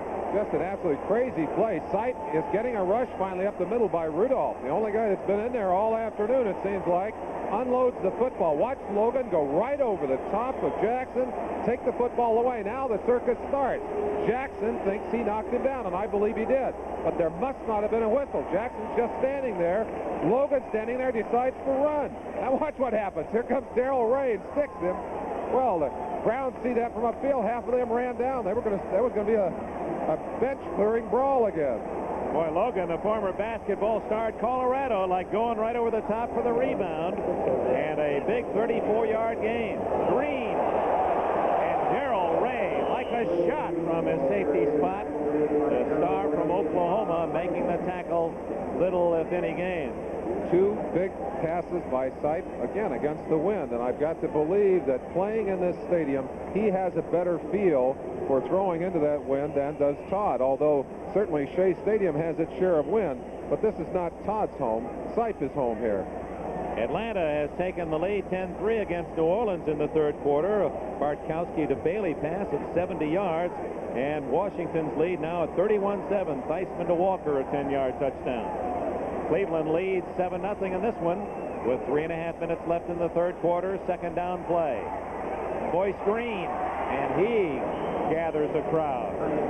Appeared to be Woodring and Mel who collaborated. Jerry Holmes was in on the play as well. It was Holmes who was up from his cornerback spot first. From West Virginia, Holmes, who has already signed a 1984 contract with the USFL, and one wonders how long the Jets go with Holmes, knowing that he's not likely to be around next year. Dick, I think as long as they're in the hunt, he's in the ball game. If they're out of it for any reason, I think they've got to take him out of the lineup and begin to work someone into that position. Maybe a Devlin Mullen or perhaps a Jesse Johnson. They've got to get somebody else in there. But you won't see that, I don't believe, until they're either out of the season or out of the playoffs. Third down and 11.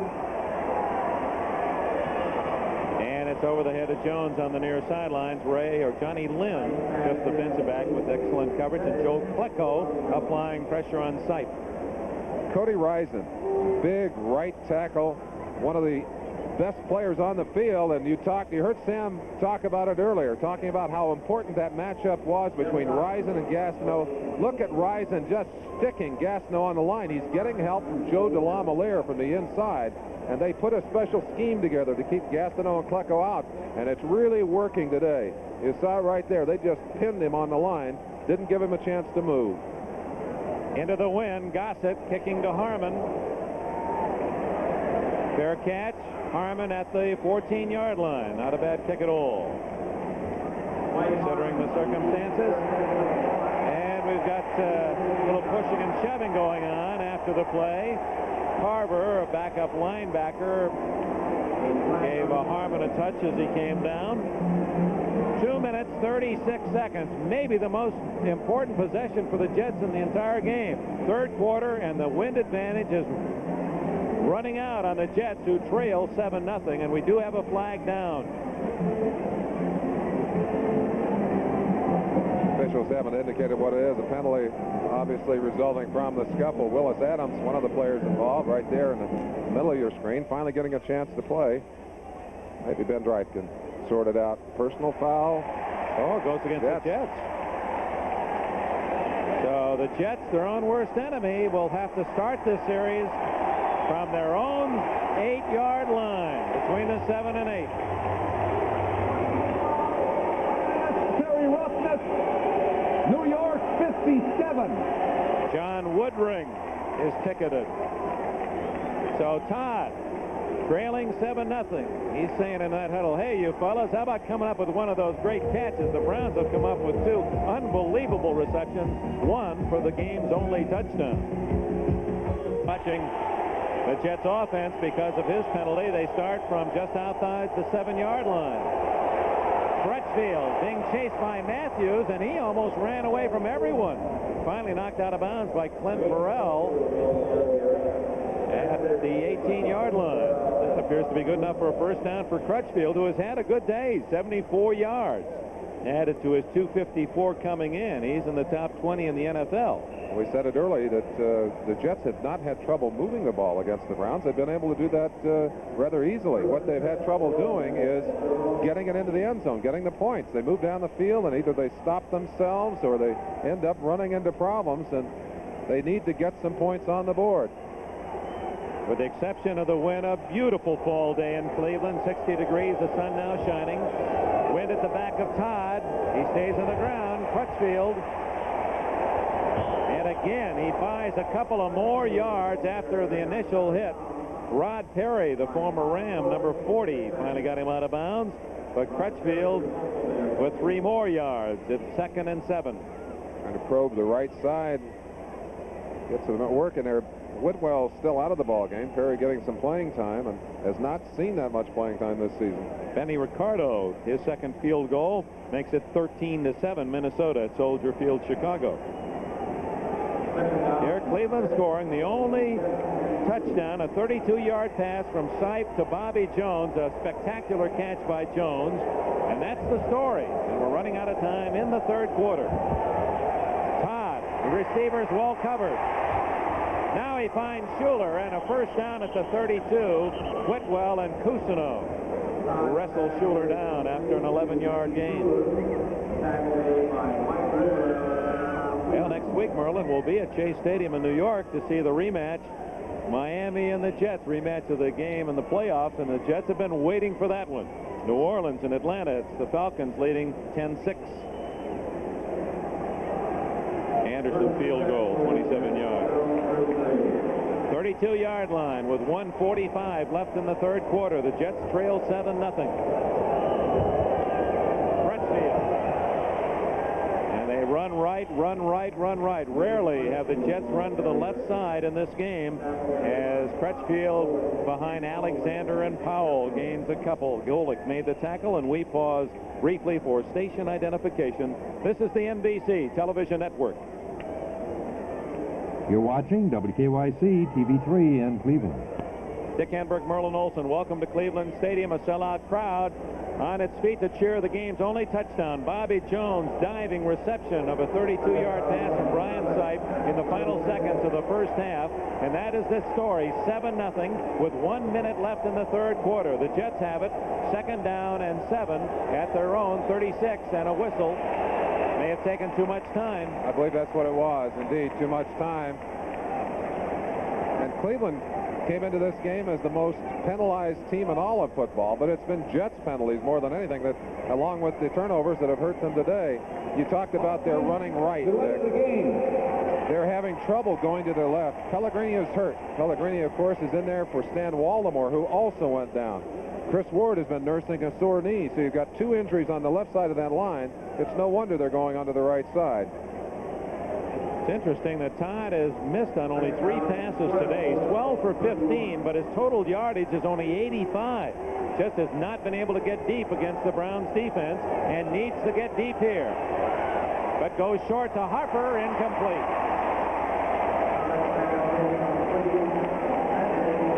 Larry Bobo Brazil on the coverage. Bruce Harper, one of the strengths of his game is his ability to find the openings in a defense. Watch him just slip up through the line, wide open here. Ball slightly behind him as it, well, came right into his hands. It looked initially like it was behind him. It did drop behind him, but that's a ball that should have been caught. And the Jets just seem to be a step off today. The timing is just not there for Richard Todd and his offensive troops. Todd from Alabama, looking for 12 yards or more. 49 seconds left, third quarter. That was a desperation, and it's out of bounds. To Durkin would not have been a first down anyway, and the Browns have held again.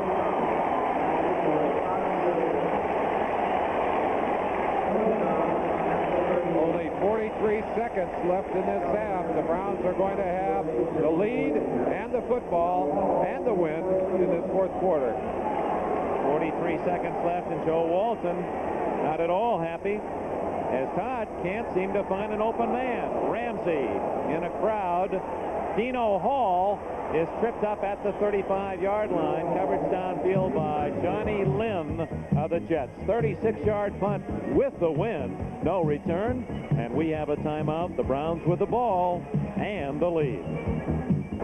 The Cleveland Browns defense has been tough against the Jets today, shutting out New York 7-0. And there's one of the key reasons. Bob Golick, a nose tackle, and what a good story that is. We'll pursue it in just a moment as the Browns have it at their own 35, first down, final seconds of the third quarter. Boyce Green, short yardage. Back to Golick, Merlin Olsen. Well, not back to Golick. Golick, we're going to go to NFL 83 instead. The score here in Cleveland is 7-0 Browns.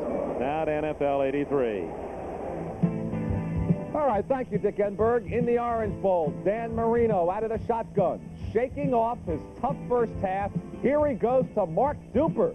Pretty play. Duper takes it in. That game's tied 14-all. Back to you, Dick. All right, so it's Super Duper in Miami. Bob Golick.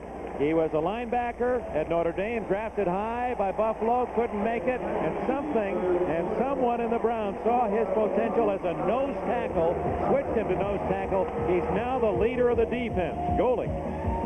We got an interesting quote. We'll save that for the fourth quarter. It's Spies in Ohio. A special report tonight at 11.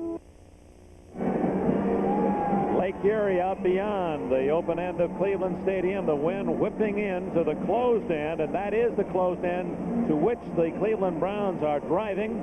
And those are the third quarter statistics. The time of possession evening out.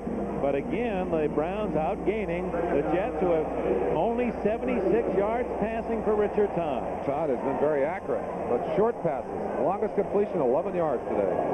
First down from the 38. Sipe. Lance Mel and Bob Crable make sure that Sipe doesn't get up at the 43-yard line. A scramble of about 6.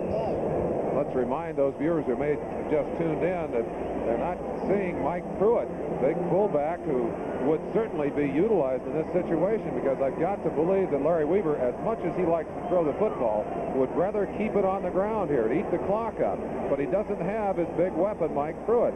He's got to go to other backs, and that means he goes to what he does best, and it's the passing game. It's not the running game here. Dino Hall is the setback in this formation.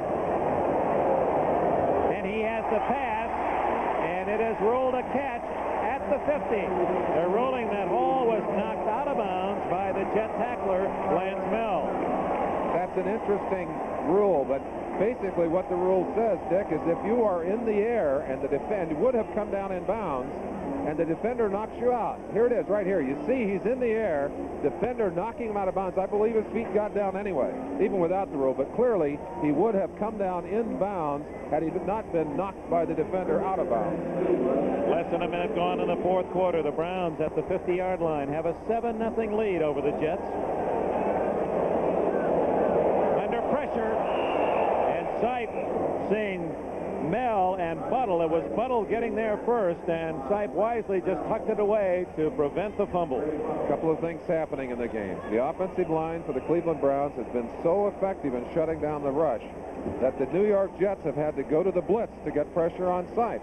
That puts a lot of pressure on the defensive backs, especially for a quarterback who's so accurate in the short zones as Sipe. And he has been extremely accurate in his passing today. Second sack for the Browns, or for the Jets defense. A -5 for the Browns, so it's 2nd and 15. His arm was hit, and it's intercepted by Darrell Ray, or is that Johnny Lynn? They wear 28 and 29 at the 36-yard line. It's Ray. He played, Schroy. Ken Schroy. Okay, all right. We'll get him. They got an 8-48. Kenny Schroy, strong safety, shaking hands with Ralph Baker on the sideline. Pressure. They finally got to him. Knocked that ball. It appeared that Sipe's arm was hit. The ball was loose in the air, and Schroy, a big turnover for the Jets. Seems like Todd is just forcing a little bit. Not far off target. Passes have been on target, but something's wrong out there today. Things just aren't clicking, and perhaps the confidence level dropping off as they make some of those mistakes on the field. Now the score is Buffalo regains the lead at Miami in the third quarter. Another Ferguson touchdown pass to Booker Moore. Atlanta leads 10-6 in the third quarter. We'll get the rest of them for you after this play. 3rd down and 2. Harper, he's got running room, 45-50. And look at him dance all the way to the Browns 39 before Clay Matthews can drag him down. A pretty run by Bruce Harper, 17 yards after the catch. Seen Harper skittering into the secondary several times today. That's certainly his most effective run, and I believe that will go down as Todd's longest reception, even though it's just a short pass. But watch this beautiful work in the open field. Little fake on the outside. They're just fencing him in. They're just going to try and steer him back into the crowd. Well, that's good play, and they're getting some ground, but they're against the wind. They got to get it down there and pull it in for a touchdown. At the 39 of Cleveland on first down, Todd looking deep, throws short again to Harper. And he is to the 35-yard line. 4-yard gain before Ambrose can make the hit. 7-0 Cleveland, the score here at Cleveland Stadium. Let's check elsewhere. We go to New York. All right, Dick Enberg, you mentioned the score a moment ago. Here's how Buffalo did it. Play action fake. Joe Ferguson throwing to Booker Moore. Look how wide open he is. Buffalo regains the lead, 21-14. Back to you, Dick. All right, Len, here at 7-0 Cleveland. The ball rests at the 35-yard line. Browns territory, in possession of the Jets, are trying to drive to a tying touchdown. Harper, a big hole up the middle, and he gets 10 yards to the 25-yard line, following the block of Scott Durking. Scott Durking coming up in through there, and Pellegrini also blocking well on that one, as was Joe Fields. And we've got a player on the field. Dick Ambrose, linebacker, is down. He's in pain. Well, they attend to Ambrose. We said we'd give you the rest of the score. It's 31-14, Washington leading St. Louis. We understand Rusty Lish has replaced the injured Neil Lomax. He has thrown his first pro touchdown pass. And the rest of the score is when we return to Cleveland. 11:07 left in the game. 7-0 Browns. To the Browns' 25-yard line. And just serious, talking about the serious side of it, Dick Ambrose was helped off the field. Very concerned doctors and trainers on the sideline, Dick. But it is a serious threat for the Jets. They're down to the 25. They need to punch it in. First down, they trail 7-0. Less than 11 minutes left in the fourth quarter. Todd off play action. Again throws underneath to Harper. And the little man has 5 more yards. And in the grasp of about 900 pounds of Brown's tacklers. That's making it the hard way. Bruce Harper is really standing the brunt of this offense as he's going downfield, taking the short pass. Again, they're driving off deep. The Browns staying deep and giving a little room up front. Todd has to go with what's there. Just flips the ball over the top. Look how quickly Harper draws a crowd. One right there. That's Banks that missed him. Cousineau has him. He doesn't get away there. 79. Well, Bob Golick again. Bob Golick. It's the ankle, not the knee of Ambrose. That's good news. 2nd down and 6. Todd throws to Schuler right into the arms of Cousineau, and the Browns have stopped them again.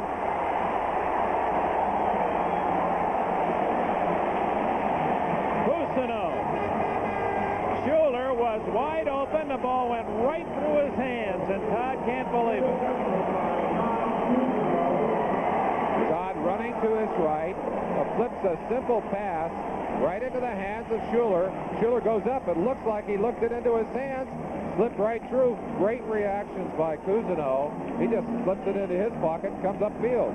There's a reason why they're not able to go deep. There's Cousineau playing in the end zone. He's a linebacker. Well, you march them all straight back, Dick. You force them to throw in front of you, and you hope that this is what happens. You hope they'll make a mistake. And that is what has happened repeatedly to the Jets today.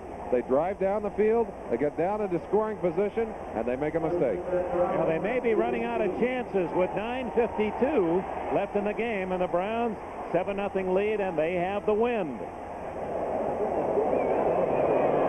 Sipe tries the short pass to Green. Bob Crable, Notre Dame #1 pick of the Jets a year ago. He was injured early in the season. Fine player against the pass. Dick, if we were to trace back to the beginning of this game, look into the coaches' notebooks and say, what were they planning on doing and how has it affected the game? The one thing that Sam Rutigliano said he had to do today was shut down the pass rush on the left side of that defensive line for the Jets. He talked about how they were going to work on Klecko and Gastineau. How many calls have we made for Klecko and Gastineau today? Very few, to the dismay, chagrin of Joe Walton. Johnny Davis is the lone running back. B1 Davis from Alabama, and he gets the call. And short yardage, and there's Joe Klecko. He must have heard you. And you know, it's unfair to generalize about a game. You got to go and look at the film. You got to watch Klecko and Gastineau. But really what they've done is to move the center over to that side. They've sent Babb repeatedly into Klecko and slid Joe DeLamielleure out there to shut off the room on the right side over there. It's a 3-on-2 situation with Rison and Joe DeLamielleure and Babb, and all three of those guys have had a good, solid game, and they really have done what they wanted to do offensively. Well, that means Robert Jackson's doing a good job on Lyons one-on-one. At the 29, Ozzie Newsome. That'll be a first down. Jerry Holmes after a 5-yard gain. Lyons is out of there, and Ben Rudolph is playing that right tackle spot. So the Browns not only get the first down, but that allows them to chew on the clock. Exactly 8 minutes left. Got to get a pass rush. Washington, the Redskins are for real again. The Super Bowl champions pounding St. Louis 38-14. Denver leads by 6 at Houston in the third quarter. Minnesota 20-7, building their lead at Chicago. The Lions apparently going to win their second 31-7. New England 7-0 at the half against Baltimore. That's a big game for both clubs. Wide open is Logan, and he has another first down as he breaks out of the tackle of Jerry Holmes. The Jets are not a blitzing team, but they have had to blitz to get the pressure on Sipe this afternoon. Blitz coming here, number 51 at the top of your screen, Greg Butler. Slight delay, and then he flies through. Gets by right there as they lock up on Gastineau. Smashed Sipe, took him down just as he threw the football, but Sipe held it as long as he had to, put it into the hands of his receiver. Another first down. at the 41-yard line with 6 minutes 55 seconds left. Cleveland leads 7-0. The only touchdown scored by Bobby Jones, an ex-Jet. And that's Jones on cue, wrestled at the 44 after a 3-yard gain. Bobby Jackson, his former teammate, made the stop. This is the controlled passing game we're seeing. This is really a matter of getting the ball into the hands of the receiver on the break. Sipe doing it effectively here, and really that's almost as steady as a running game if you have the right kind of quarterback and the right kind of receivers and an offensive line that can give you time. Miami has just tied it. Super duper. A pass from Duper to Nat Moore, 45 yards. So Don Shula pulling out some tricks. Shula pulling them all out of his back pocket. I'll bet we'll see that one on NFL 83 Update. That's going to be way short for Logan, as tough to throw accurately when you're on your back. And that was Marty Lyons applying pressure on Sipe. Finally, some pressure from the defensive lineman. Marty got in there and dumped Sipe. Sipe really had to throw it before he was ready and ended up throwing it away. Another update. New Orleans finds themselves in the lead. The Saints have scored. Stabler to Wade Wilson, 23-yard pass. That's in the fourth quarter. Saints lead.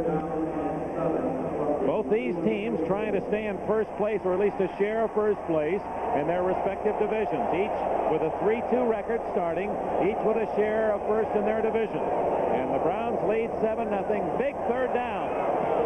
And Ozzie Newsome has another first down catch. 8 yards, and the clock continues to run. 5:45 left. And this is almost vintage Brian Sipe. The thing that characterized these cardiac kids of 1980 was the pinpoint passing of Sipe and fingertip catches like that one by Ozzie Newsome. The only place it could have been caught, all the defenders stacked up behind him. Ball thrown low, he went down, dug it out, just like a first baseman, pulling it up off the ground, getting it in time for the reception. 5:16 left. First down in Jets territory. Boyce Green, and a flag down as Grace is hit at the 47 after short yardage. Vrabel and Troy collaborating. Yeah, again, how much they miss Mike Pruitt. I think Pruitt runs that draw play so explosively. They really miss him in there. Holding against the Browns, and that one was really set up. One break of a tackle, and that could have been a touchdown. And we've seen Pruitt get long gains for touchdowns on plays just like that one. But well, we certainly have, Dick. And the reason that play is so effective, you hammer and hammer and hammer with that passing game, and the defensive lineman finally just starts screeching in there. Offense holding number 73. Doug Deacon, who says he doesn't like to go to zoos because it reminds him of the zebras. They remind him of the people who make that call.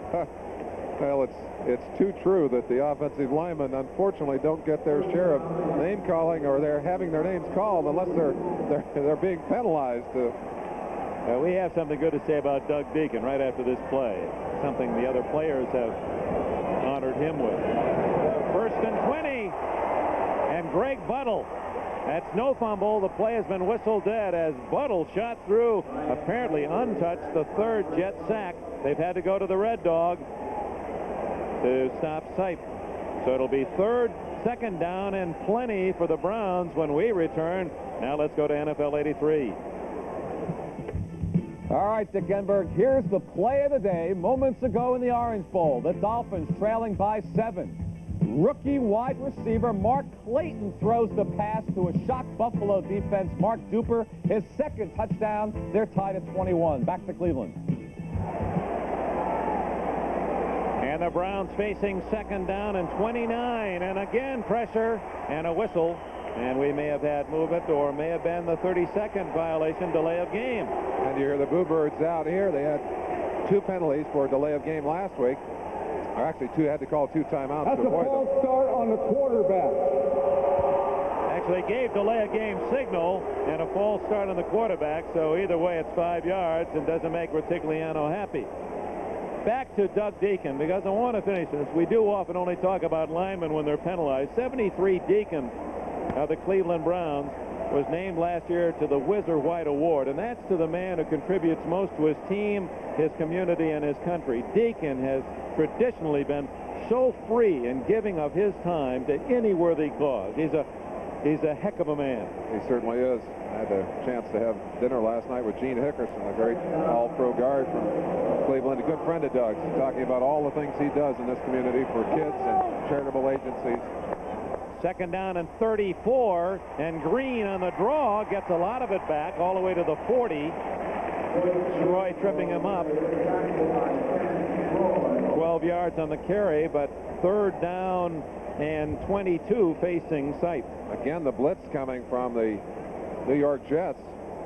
Joe Gardy, defensive coordinator, has really had to change his approach here as the Cleveland Browns have forced the Jets to do some things they don't want to do on defense. Waddle coming, and it opened the way there for Boyce. And Merlin, that electronic monster, the clock, chewing up time. When you're in the lead, that's fine, but when you're trailing, as are the Jets, which seems to run so terribly fast, this is a big play. Long yardage going to Adams. And you can see the wind drift that ball away when Adams was open. Apparently, the Jets will have a chance here. Now, put yourself over on the other sideline. Larry Pasquale, special teams coach, sends his troops out. Do you go after this punt? Do you try and block it? Or do you just take a chance on a good return? Kicking with the wind, this ball could go a long distance. In fairness to Sipe, those two interceptions were both balls that should have been caught that were deflected back for the interceptions. You said Sipe. I'm sure you meant Todd. No, I meant Sipe. Oh, okay. Well, they both had interceptions today. Well, there were two interceptions from Sipe, and they both were on deflections. Gossett. That's going to take a Jets bounce, and that it didn't bounce much at all, and goes to the 17 now. So the New York Jets, Richard Todd, 83 yards away from a tying touchdown. 3:35 left. Just moments ago, sadly, Dick Ambrose carted off away from the locker room. Apparently, they're going to take him to the hospital for x-rays of that injured ankle. So the veteran linebacker lost, as was Mike Pruitt early in the game, the running back for the Browns. Nevertheless, Cleveland leads 7-0. 3.5 minutes left. Todd ducking from pressure, and now will run it to the 23-yard line. Cousineau, 50-51. Eddie Johnson to make the tackle. The Browns came into this ball game with only 5 sacks, have still managed to get pretty good pressure on Todd today. Gotten to him a couple of times. He's really got to get it moving here. The clock ticking down. Without a huddle, that was a bit surprising, and he has the first down to Durking at the 32-yard line. The Jets have all 3 timeouts left and 3 minutes to go plus the 2-minute warning. Can't quite understand why they're in that big a hurry at this stage. This kind of offense you see in the final 2 minutes. Well, a couple of changes in that defense. One, of course, Johnson for Ambrose, maybe taking advantage of that. Incomplete. Intended for Wesley Walker, and what an effort by Eddie Johnson. Eddie Johnson is the man who'd gone in place of Ambrose. Gets a lot of playing time anyway, but he's going to play full-time now for a while. But I think the answer to your question, why is he going without a huddle, often that will confuse the defense. And sometimes it gives you a chance to get downfield quickly. You force the defense to call their audibles before they're ready to call them. Joe Walton. His team has been blanked. High-scoring New York Jets. 34 points on Monday night. They scored 41 against San Diego. 2nd and 10. Open is Lamb Jones at the 50-yard line. First down. That may be the longest throw of the game. 18 yards. That's the longest pass of the game for the Jets. Again, no huddle. Larry Brazil, 47, the man covering Lamb Jones. But that was a good pass from Todd against the wind. Well, the Jets have used the no huddle at the start of games. They like it. They're used to it. Durking for 4 yards to the 46-yard line with 2:17 left. The critical thing here, avoid the mistakes that have cost them all day long. The interceptions, the penalties, they've got to move it down and get their touchdown. Yeah, and sometimes that no huddle hurry-up offense creates mistakes. At the 2-minute warning, open is Walker, and he has a first down at the 33-yard line, and time has been called with 1:57 left in the game. You see Walker checking the clock. It says 1 minute 57 left, 7-0 Cleveland. 26 yards on the reception by Wesley Walker. He finally got deep on them. Going without the huddle has helped the New York Jets here. Whitwell coming up to put the clamps on Wesley, but he had a big first down. We may be in for another fantastic finish. Oh, that reminds us of this. Alcoa presents Fantastic Finishes. 1981, the Rams have fought back to tie Houston with a minute and a half left as Frank Corral kicks off to Willie Tullis at the 5. Tullis starts left and stays left. He picks up some blockers and rolls to midfield. With Carter Hartwig fighting Leroy Irvin all the way down the sideline, Tullis goes into the end zone for a 27-20 Oiler victory. Pick it up, pick it up. Pick up your favorite beverages in a... 7-0. The Jets have beaten the Browns only once in 7 games.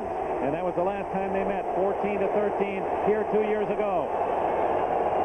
First down, under pressure. Todd, he has a man, and it's complete to Lamb Jones. That's back-to-back catches by Jones, and it's a first down at the 15. The Jets continue to hurry, and should they score in their hurry-up offense, it will give the Browns a chance to come back. Harper was wide open, incomplete at the 12-yard line, and Harper had some room to operate. That stops the clock with 1:34 left. Dick, I think the reason that they've continued to operate without the huddle is that they have really been more effective when you can't get the calls in. Marty Schottenheimer, defensive coordinator, has been brilliant in calling his defenses today.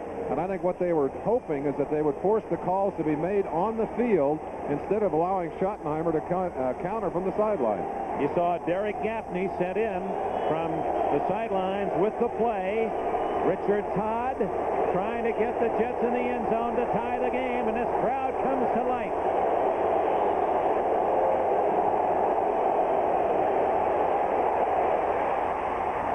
Touchdown, Bruce Harper.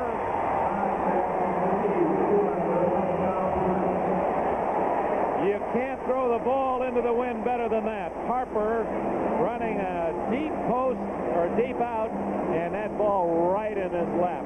And in this moment of triumph, or it certainly would be, of being able to come back and tie this ball game up, you've got to believe that Joe Walton would like to have another shot at that 4th and 1 when he passed up what would have been an easy field goal early in the ball game. Let's take another look at Richard dropping back, getting good protection from his offensive line, and zips the strike right there. And the extra point, which was so critical into the wind, is good by Leahy, and it's tied at 7. They had to get the extra point. Now, the hurry-up offense worked. The defense of the Browns never seemed to get settled, but the other side of that coin is the Browns have a minute 28 left to try to get a field goal and the win. And there it is, Todd on a string to Bruce Harper. Oh, the Jets have welcomed him back, and we have a tie game, 1:28 left. A most impressive drive by the Jets, a little over 2 minutes to drive almost the full length of the field, 9 plays, the payoff 15 yards, Richard Todd to Bruce Harper. The kids, meaning the cardiac kids, are back here in Cleveland. Well, here's a chance for them. Johnny Davis at the 25, the big fullback out to the 35-yard line. So the Browns start in good field position. Dick, the Jets have talked all week, in fact, a good part of the season, about the fact that they seem to have their backs against the wall. They said, we just keep digging a deep hole, and it doesn't seem like we can play until we get ourselves down. Well, they finally climbed up to where they can at least see the top of the hole, but they've got some more work to do if they're going to get out of town with a victory here. The Browns, meantime, probably going to get themselves a chance here if they can use the wind properly, get downfield. Change of philosophy. You saw the short passes earlier. Now you've got to stretch a little bit. Let's look for Sipe to mix the short passes with the long ones here. 1 minute, 24 seconds left. All the Browns want is a good field goal chance, and they have the wind to help them. Oh, that's going to work. Holt's got running room, 40. And Darrell Ray tackles at the 49. That was a tremendous defensive play by Ray. There were 2 blockers on Ray. He was able to fight off both of them and make a tackle, or Holt has maybe a touchdown. Cody Rison, number 63, one of those blockers. Now Sipe is going without a huddle. He's going to be right back at him. 55 seconds left. Draw. Green. And wrestling him down, Lance Mel, the brilliant linebacker for the Jets. 47 seconds, and the Browns spend a timeout. Oh, this become a very exciting game. What a big play by Darrell Ray. Didn't that look like a touchdown right off the drawing board? Well, I don't know if it would have been a touchdown. Certainly big yardage if Ray hadn't been able to stand off the blockers and stay in the way and then make the one-on-one tackle. That's Matt Barr. And one thing he's looking at is that flag saying, keep blowing. Keep that wind blowing. His longest ever in regular season play is under 50. He did kick one 52 yards last year in the playoffs at Los Angeles against the Raiders. So when you figure his range, 50 is about it. But with the wind today, he might be able to boost it from a little farther out. Next Sunday, we have another big lineup for you here on NFL 83. We hope you'll be with us. Some great games. Merlin and I will be at Shea Stadium as Miami's Dolphins play the Jets. Other scores, well, we have a break in the action. Speaking of Miami, they're behind Buffalo 28-21. Ferguson to Cribbs. Joe Ferguson's had a big game, 4 touchdown passes. New Orleans has a 16-10 lead against Atlanta in the fourth quarter. Washington bombing St. Louis 38-14. Denver leads Houston 23-14. The Oilers still looking for that win. Minnesota has a 6-point lead in the fourth at Chicago. Detroit apparently will beat Green Bay. They lead 31-7. New England in the third quarter 7-0 at Baltimore. Here it's tied at 7-all. 47 seconds left. Browns ball at their own at the 49 of the Jets. Dave Logan to the 30, and they're in field goal range. 20 yards on the play. Cleveland Brown offensive line doing a brilliant job of protecting their quarterback Brian Sipe and giving him time to do his job. And boy, he is doing it well. 22 seconds, 21 seconds, 20 seconds. Draw play, and Green does not get back to the line of scrimmage with 13 seconds left, and the Browns call time. Well, they do have enough time, officially with 12 seconds left, to try one more pass play, Merlin, if they have a timeout to spend to stop the clock. Barr, blow, Gabriel, blow. It certainly wants that wind at his back. It'll be interesting to see what their choice is here. Will they choose to throw it one more time, put it on the sideline, take a chance with another few yards? They'd like to get some more yardage here. Chris would like to be closer than this. That's going to be what, 47-yard field goal, Dick? It would be a 47-yard try if the line of scrimmage is where the ball now rests. The wind continues to whip in off the lake, blowing toward the closed end. But as you pointed out earlier, Merlin, doesn't always blow straight to the uprights. You get a circular effect of the wind, and unless you're dead center on your kicks, it can blow them wide right or left in a hurry, much like getting a golf ball into the wind. If you have any kind of a hook or slice, it's exaggerated all the more by the wind into your face, or wind behind you for that matter. Well, the crowd, they've got the Browns, at least they feel, in position where Barr is within range. Sam Rutigliano would like to get a few more yards for him. He's called his play. Talking to Larry Weaver on the phones upstairs. Joe Gardy has sent his defense into his troops. He's up here, I'm sure, biting his fingernails in the press box looking down. They've got the 4-man line in to rush. Rudolph in there in place of Lyons. Let's see if they come with a blitz. They've been blitzing to try and get pressure on the quarterback. Will they do it here? Yeah, they can't afford to sack the Browns. And they don't take a chance. They just line it up. Green staying in the middle of the field to the 27-yard line. There's the timeout with 6 seconds left. And here comes Matt Barr.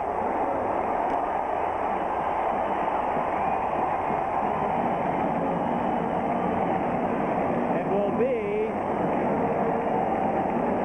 a 43-yard attempt. And you know all the rest of the story. He's got the win. This is for the game or for overtime. Well, you play through this whole 2.5 hours, almost 3 hours of football, and it comes down to this. one shot. You need a good snap. You need a good hold, and this man has to hit the ball cleanly. The Jets have a timeout and may use one just to let Barr think about it.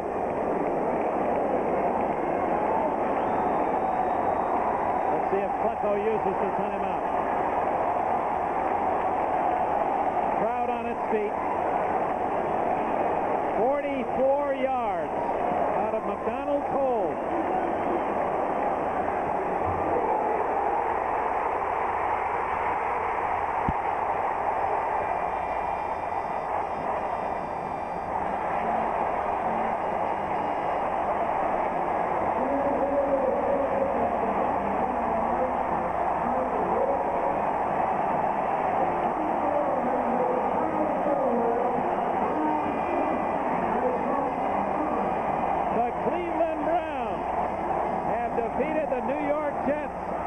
Dramatic 44-yard field goal by Matt Barr.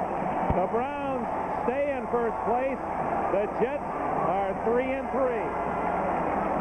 But certainly, if you're giving out the game balls, that man just got handed a ball. He deserves one for that kick. But you've got several to give to that offensive line. The job they did on Klecko and Gastineau on the right side, and certainly the job that Sipe did after a little bit of a shaky start, getting the ball to his receivers, and finally, of course, setting up that last big kick for Barr to put it through and take the game away. All in the absence of the leading rusher in the American Football Conference, Mike Pruitt, who was lost in the first quarter with a rib injury, and Sipe was able to rally his team using those good blocks, and with the exceptional catches, Logan making one, and then the only touchdown for the Browns by an ex-Jet, Bobby Jones, a leaping catch in the end zone at the end of the first half, and the Browns put all the pieces together, and the little things add up to a very exciting 10-7 win. No question about it. The Jets just could not catch fire today, Dick. Always moving the ball, but always finding a way to hurt themselves. We understand that Sam Rutigliano is ready to offer some post-game comments. Well, actually, what we're going to do is go back and look at what Sam said at the beginning of this ball game. Do you remember how we set it up, Dick? Oh, that's right. He said, in order to dance, well, we're going to cut off the music on Gastineau. Here was the comment.